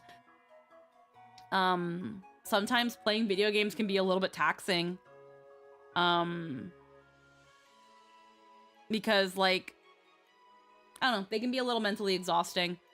And when you're already mentally exhausted from work, you just kind of want to brain off. That's also why sometimes occasionally I play comfy games, because they're a nice reprieve from everything. You don't have to dedicate like a section of your brain to it. You can just vibe and have a silly thing. Like when we play Burgies, or when we play like comfier Final Fantasy 14, I can for the most part shut my brain off and just talk to you guys. Funnily enough, Burgies Cozy Kitchen added what did they add? They added like collectibles or something. Unlock the TCG collectible cards. Now you can hand out card packs to your customers or open them and collect their designs yourself. Pack opening, oh. Yeah, for those who love collecting TCGs, you'll also be able to keep these cards with their different rarities and add them to your personal album. I thought it was a great reason to keep playing after unlocking everything and spend your money completing the collection. The cards are inspired by the characters from my upcoming game, Bitsies. And for now, there are 6 different designs with their rarities ready to unlock. As Bitsies progresses, I'll be adding new cards and characters so the collection can grow.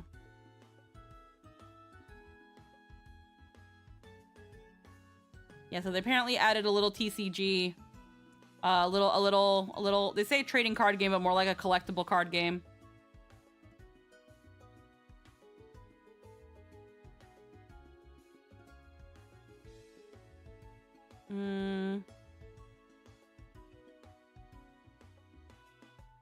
Let's see. It's in connection with the game Bitsies, my desktop garden.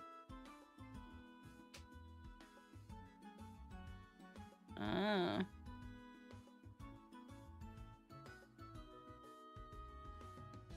Now you can hand out card packs to your customers and open them and collect their designs. Yeah, so they have a little TCG based on the developer's other game.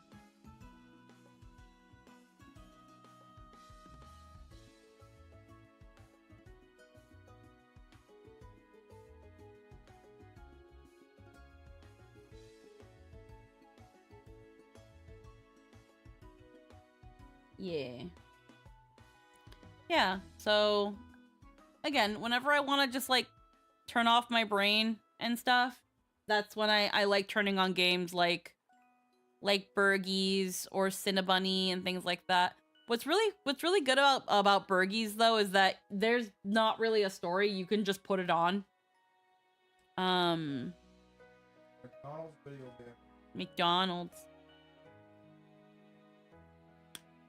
We have Trombone Champ. That one was gifted to me, I think.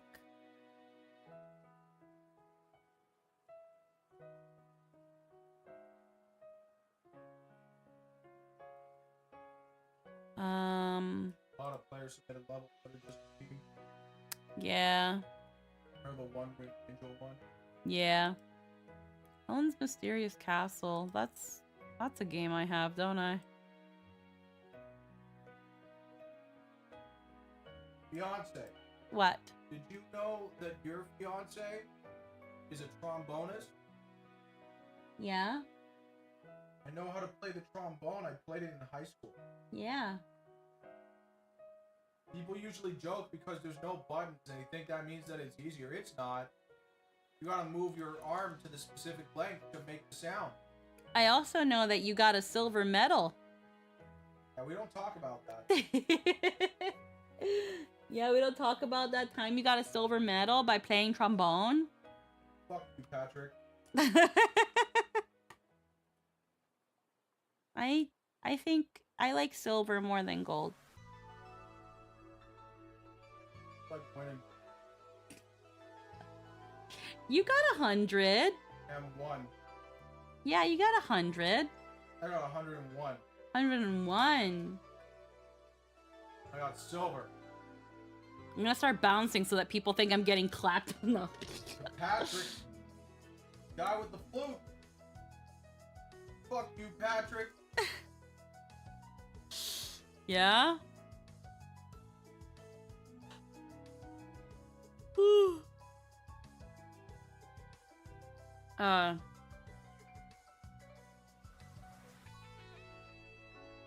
You can...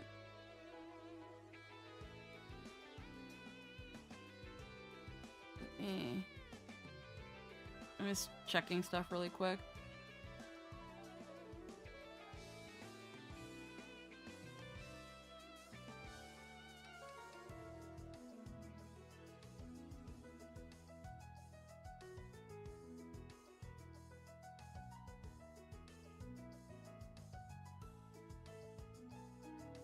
Alrighty. I was just checking some DMs and stuff. Oh.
Okay.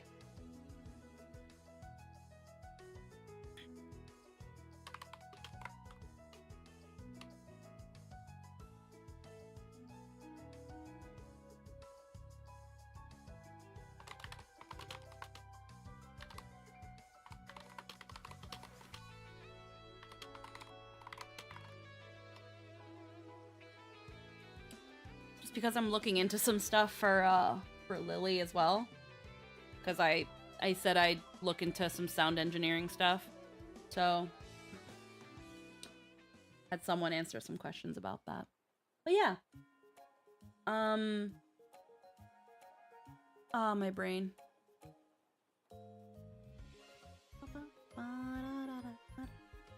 Right, so she and, Melemu? You mean husband?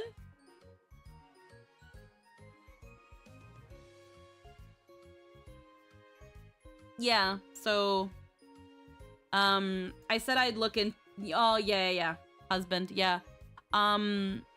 Yeah, so, like, because I know people who work in the industry, and, Logan is a really good sound engineer, so he would have more, information about, like, microphones.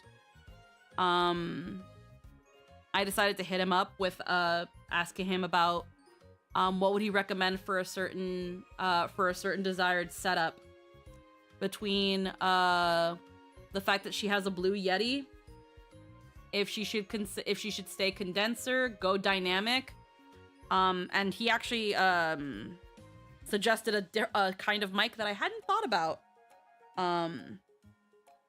But it just becomes a matter of her budget and her floor plan.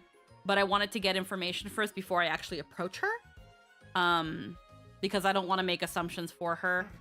And see what the options are. Before I go with her I just want to know the average cost of this type of microphone. Because then, yeah, maybe. It's a bit. Yeah. I know what Mike talked about. The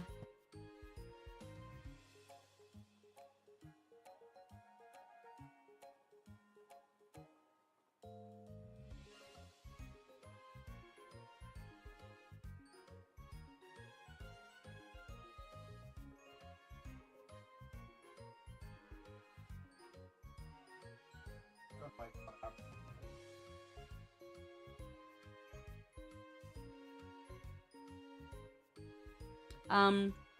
plus she has the bean on the way. Yeah, that's the thing too. It's gonna be a matter of if she's going to wanna make these expenses. Knowing, here's the thing, I know they've prepped for the baby, so, but I'm sure they would probably not want to spend a good amount of money, because not only are they gonna have to get a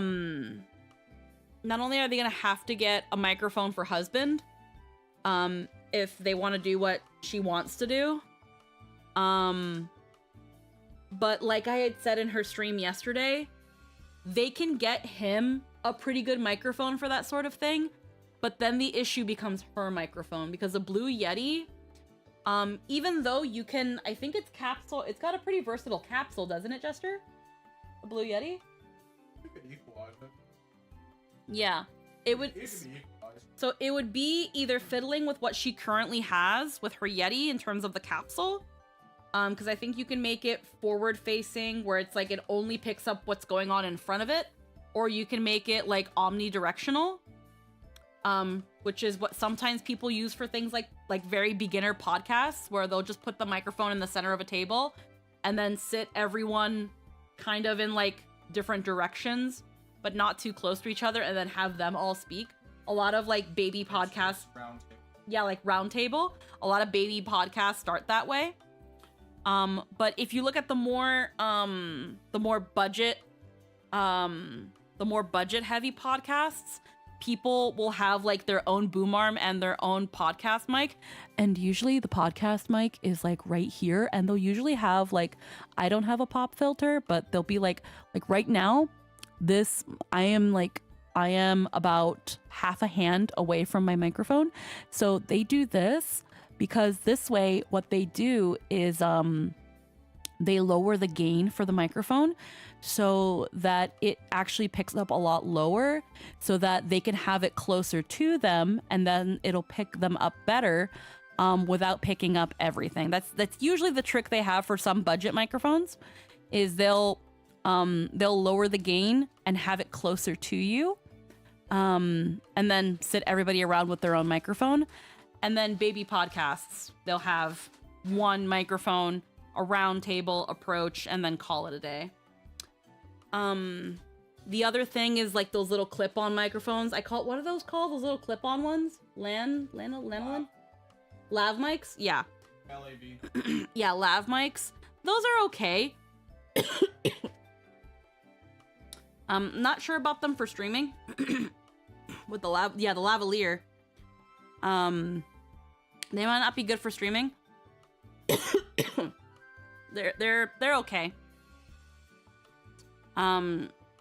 It might still get interference when Lily talks. And then the new kind of mic that Logan told me about are used in more professional settings.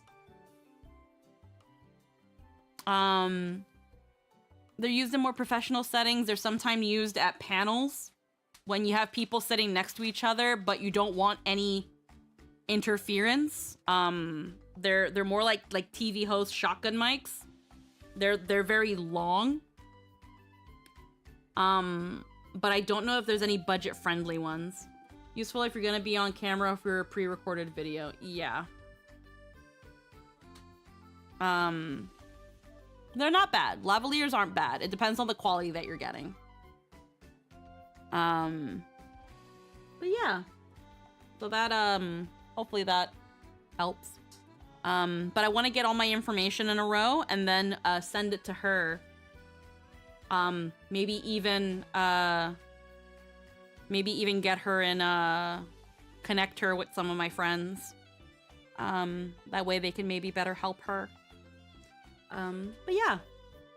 Cause I mean, if I know people and they're willing to help, I want to help and connect. I like introducing my friends to my friends. So, but yeah.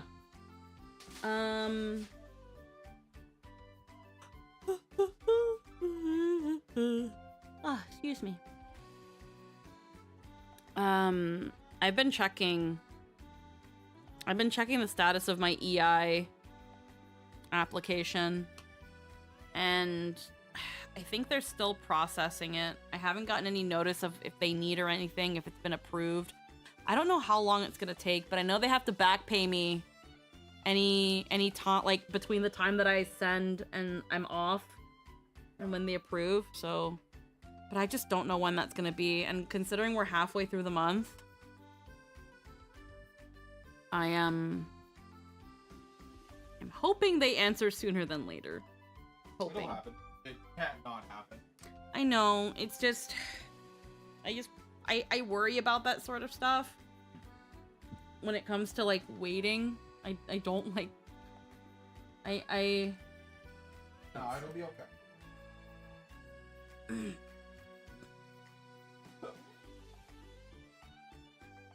Hot lol. Okay. So apparently, I just checked my email. So yeah, all right. So Bardu, you were right. They won't, Steam won't give me a refund for Vampire the Masquerade Bloodlines because even though I haven't played it, it's way over the 2 weeks, so they won't give me it. Which is kind of crazy because it's like I haven't even played the game. Got it? I got it back in 2020. I just never played it. No, they'll never refund it after that. No. No, I don't know. Considering it was a digital game, it was just like, I don't know. Not a chance. I wasn't expecting anything crazy, but it's... No, that is yours now. That's fair. You're not gonna play it? It looks ugly. It is, but it's apparently got a good story. Yeah, but it's ugly. So? I don't want to play an ugly game. Even if the story's good? Yeah. How? Yeah. I don't want to play an ugly game. If I can't stand to look at something, I don't want to deal with it. It's from 2004. I don't care. There were prettier games back then. That doesn't mean it can't be a pretty game. Spyro the Dragon is a pretty game.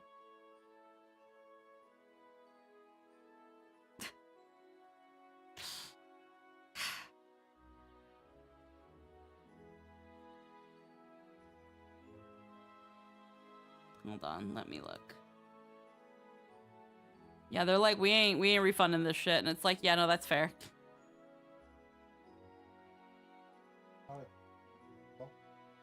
Didn't hurt to try.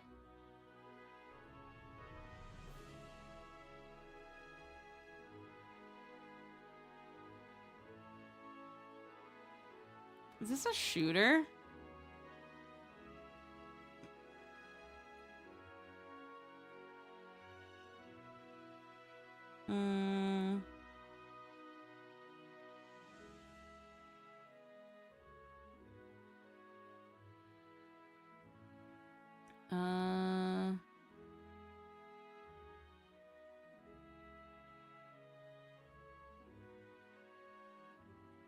VT, yeah, Bloodlines. Is this like a single player supernatural horror experience that blends all the core elements of traditional RPG with the graphical richness, sure, immediacy, and brutal combat of a first-person action game? You can shoot, but it's more focused on the powers and some stealth and exploration.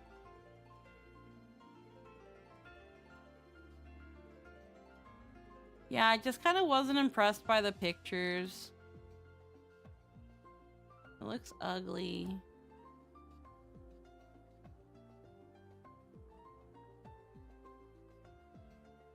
There's a werewolf. There's a wolf. Guns auto to first, melee auto to third. Oh. Well, if I'm stuck with it, I guess I can consider giving it a try. Apparently there's a Bloodlines too. Well, that game looks ugly. Yeah? I'm just kidding.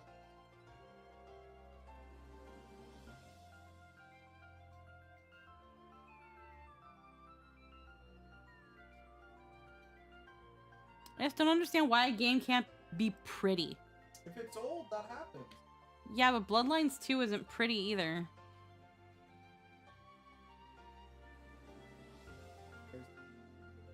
It's not being that. Bloodlines 2 is a mess. See, other people just said it. So it's okay if Bloodlines 2 is ugly, because I don't have to play it. Western old game. Oh. Play Paper Mario. Paper Mario? Yeah. Jester really... It's cute. It's really Jester well has a written. hard-on for Paper Mario. No, it's cute. Really well written, and it's a fun game. He wants me to fuck Paper Mario on stream. That is gonna get you banned. Have you played Bloodstained Ritual of the Night? I don't have it. I don't have it. I've seen it, but I've not played it. And is it on Steam? Is it on Steam? Ah, my arm.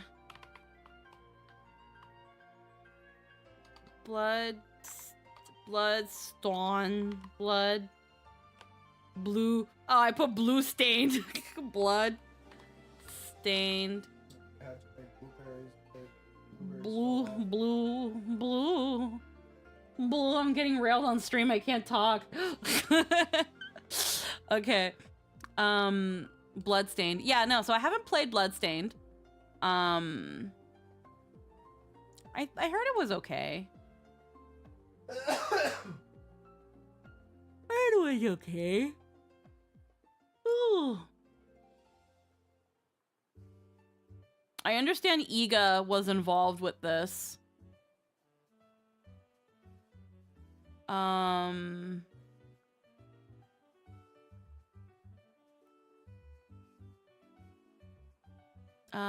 Again, right now I can put it on the wish list, but I'm not gonna, again, because of my not job, my medical leave situation, and not wanting to, again, superfluously spend money on games. I'll add it to my wish list, but I'm not in a position to buy, like, I think right now the game's $50. So if the game was on sale for like $4 to $10, I'd be willing to pick it up. Because a $10 game's pretty inconsequential. But a $50 game, not right now. But it's on my wish list.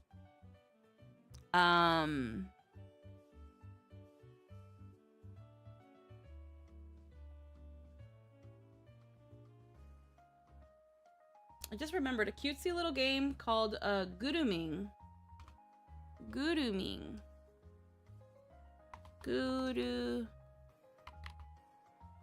Guruming, a monstrous adventure.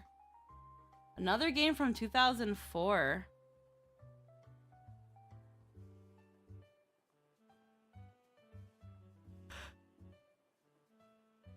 You know a game that I tried playing in like totally legit, and then just I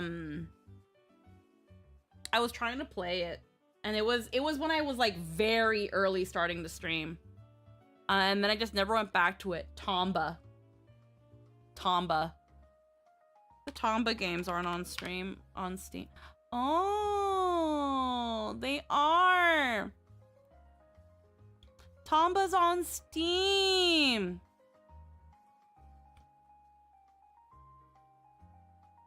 Is this like the original? Oh, it's the original Tomba. It's on Steam.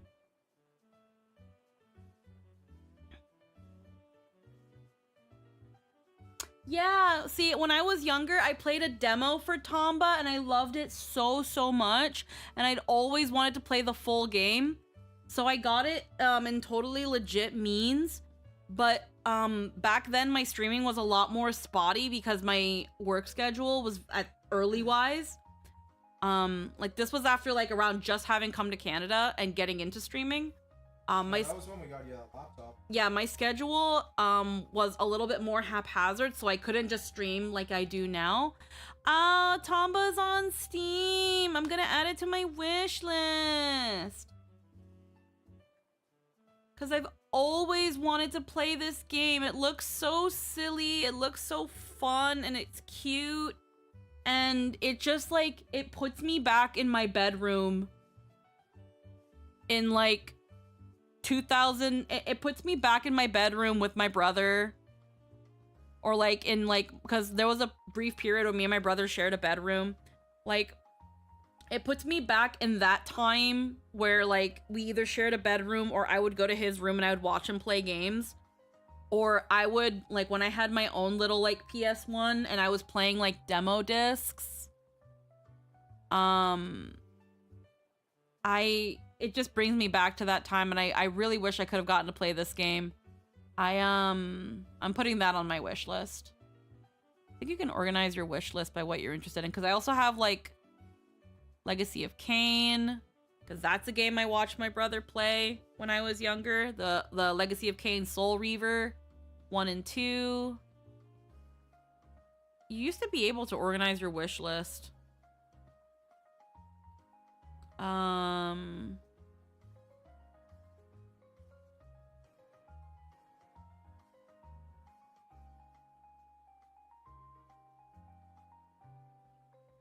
Oh, they took this game off Steam.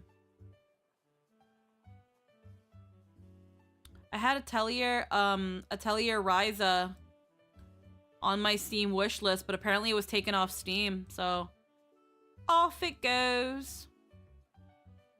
Nightmare Operator. I remember I have that game on my wish list, but it's not out yet, is it? Yeah, it's not out yet.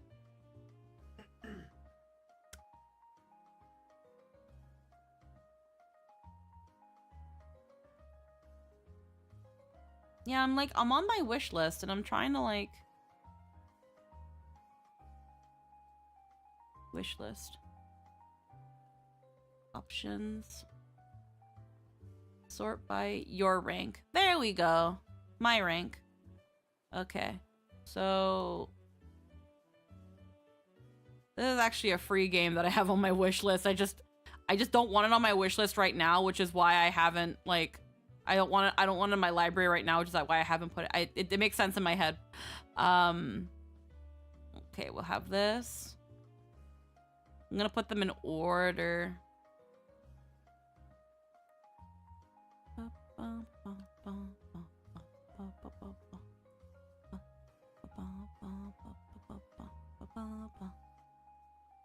There are some games that are not.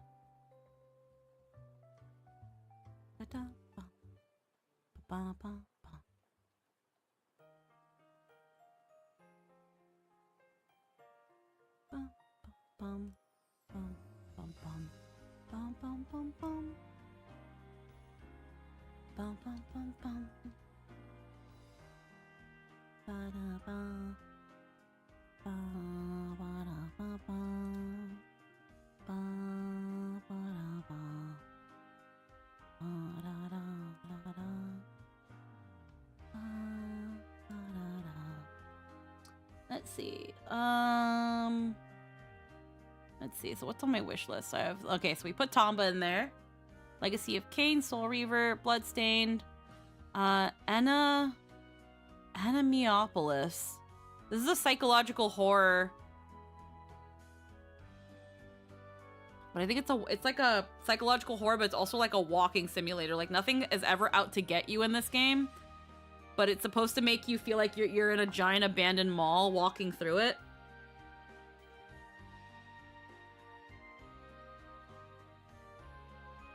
So it's kind of like comfy horror, if that makes sense. That's why I put it in my wish list, because it sounds like a comfy horror. Yeah, the most relaxing horror game you'll ever play.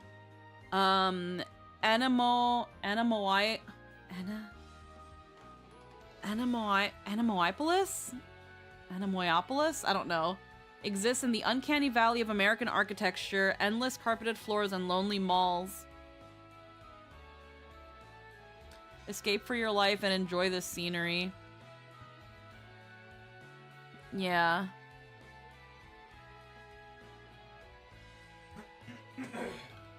Yeah, the experience the comfort of existential dread.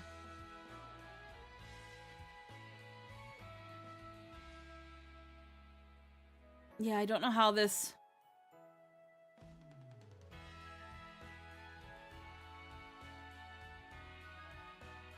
Yeah, and then it says chapter 1. I don't think they ever made more. Funnily enough, it's just one it says chapter 1 and they never... You could go play more Poppy Playtime, but Markiplier crashed out at the 5th game and said it fucking sucks, so I died. Oh. Well, I only have 2 chapters of Poppy, so maybe I just won't go back to that.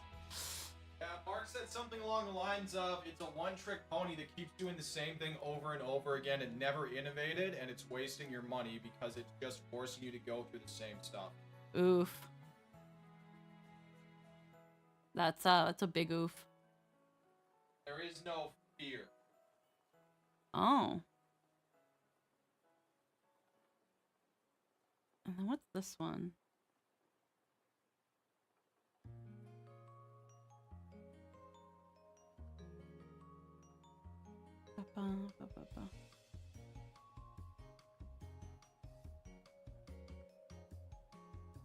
And then there's escape the back rooms. Lol.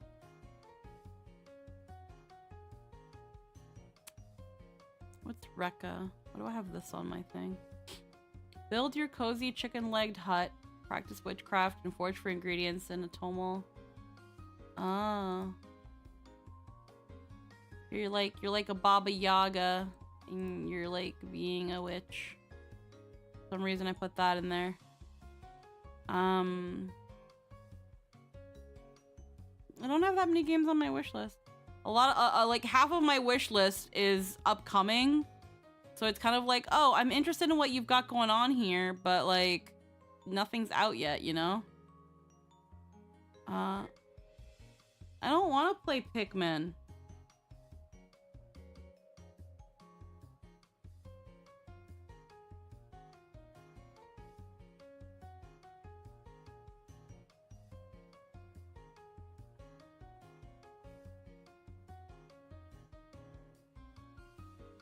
Yeah. I'm looking forward to Big Walk.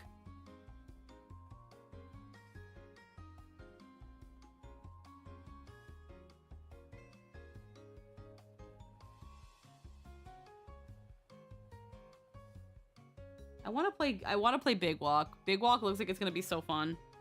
But like with friends.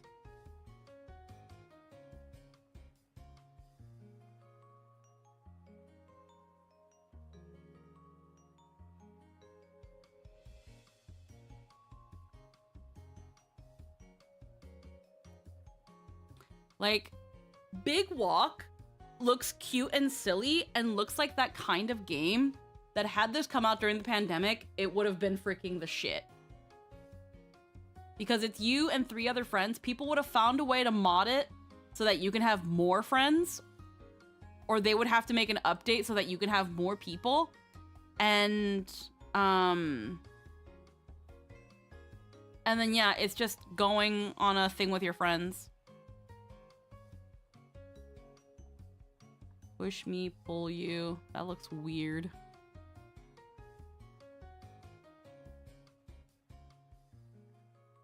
The egg game? I remember I played Untitled Goose Game. Goose Game was fun.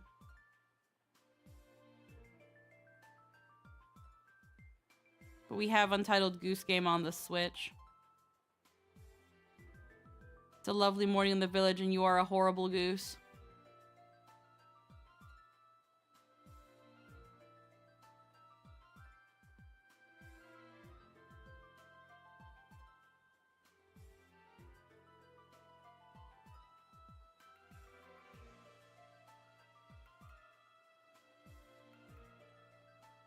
I remember Untitled Goose Game was really, really fun.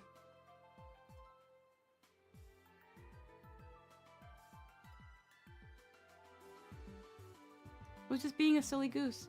Eating some chim cam wings? Oh, hell yeah.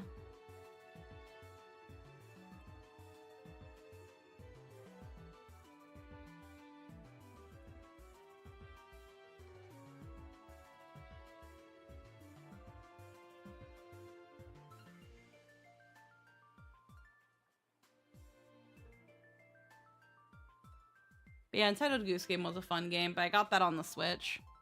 Because I think at the time it was only on the Switch. Yeah, no, I'm looking forward to Big Walk. I want to play Big Walk. I want to, like, round up the Nat 19 peeps and play Big Walk. I feel like it's a good yapping game of, like, just get your friends together and, like, again, walk and talk. Yeah. I'm getting a little eepy.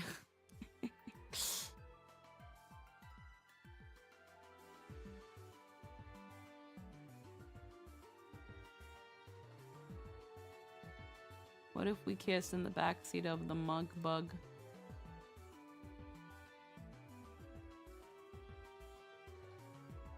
I can...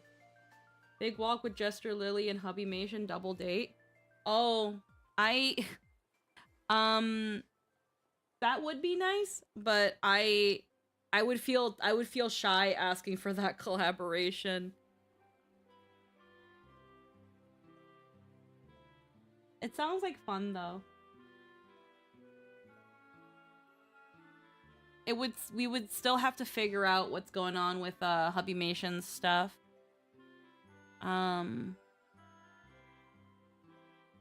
But yeah, that would be fun. But even just the Nat 19 peeps.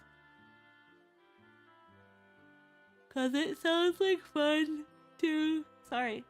It sounds like fun to, like, again, just walk and take in scenery and, like, do, like, fun puzzles and stuff. Again, I think it would have been really good during the pandemic. But yeah.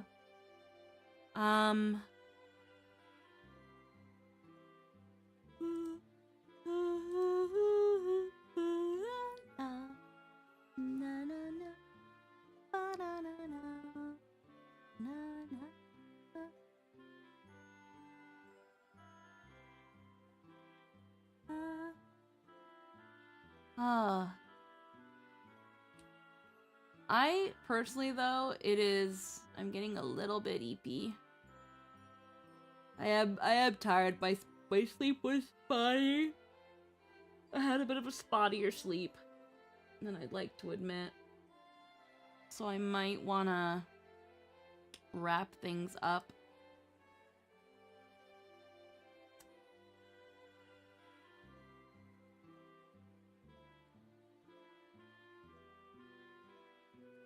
I'm just thinking of if I want to raid anybody when I do.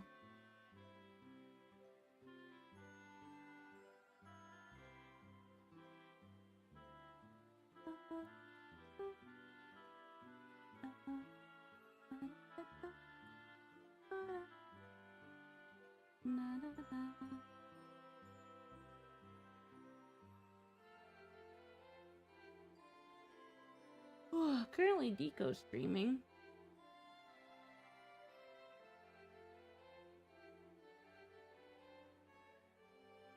And Sayu streaming.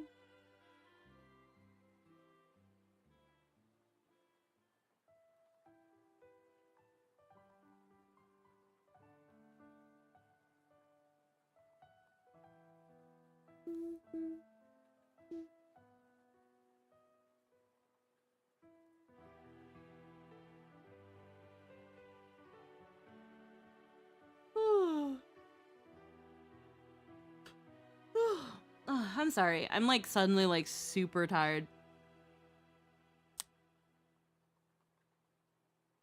I think I'm gonna wrap things up for today. This was meant to be a nice little chill stream anyway.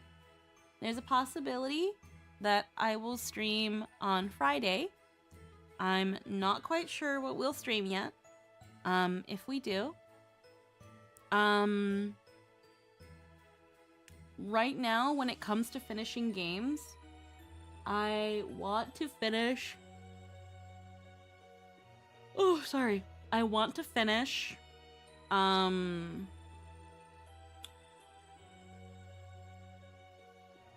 I want to do Road to Empress 2 for Saturdays.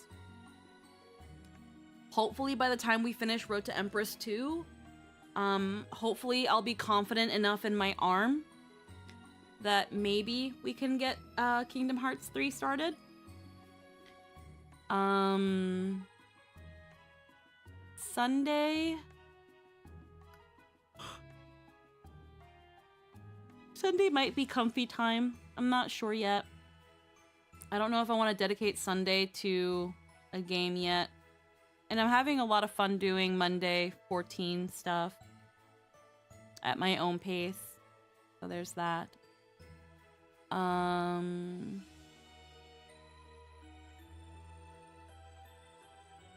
think what I'll be doing is after Kingdom Hearts, once we're done with 3 and what I'm hoping is the rest of the series or whatever's left, we will move to Expedition 33. I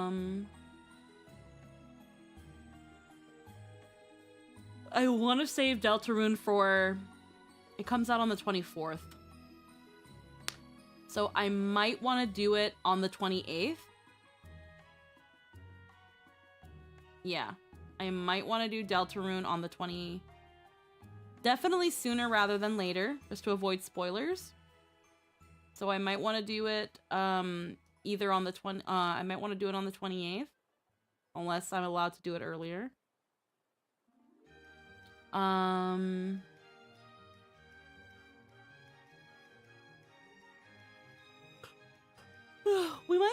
We might do Castlevania on Sundays. We might move Castlevania to Sundays. Retro, have it like a retro game stuff. And have Castlevania be there.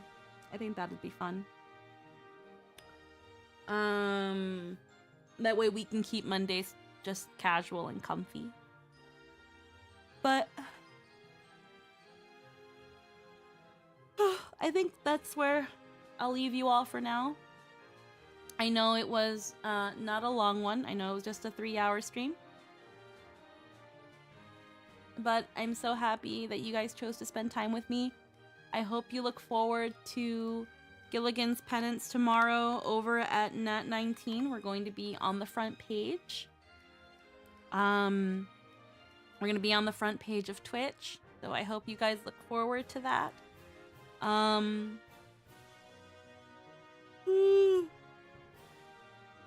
sorry. We're going to be around 4 o'clock. I think 4 o'clock my time. And I hope we all have a lot of fun. I think we're gonna have a really good time. I think I might even those might want to be private stuff because I never finished my Lilia notebook. Taking notes of Gilligan's. I was on session 9.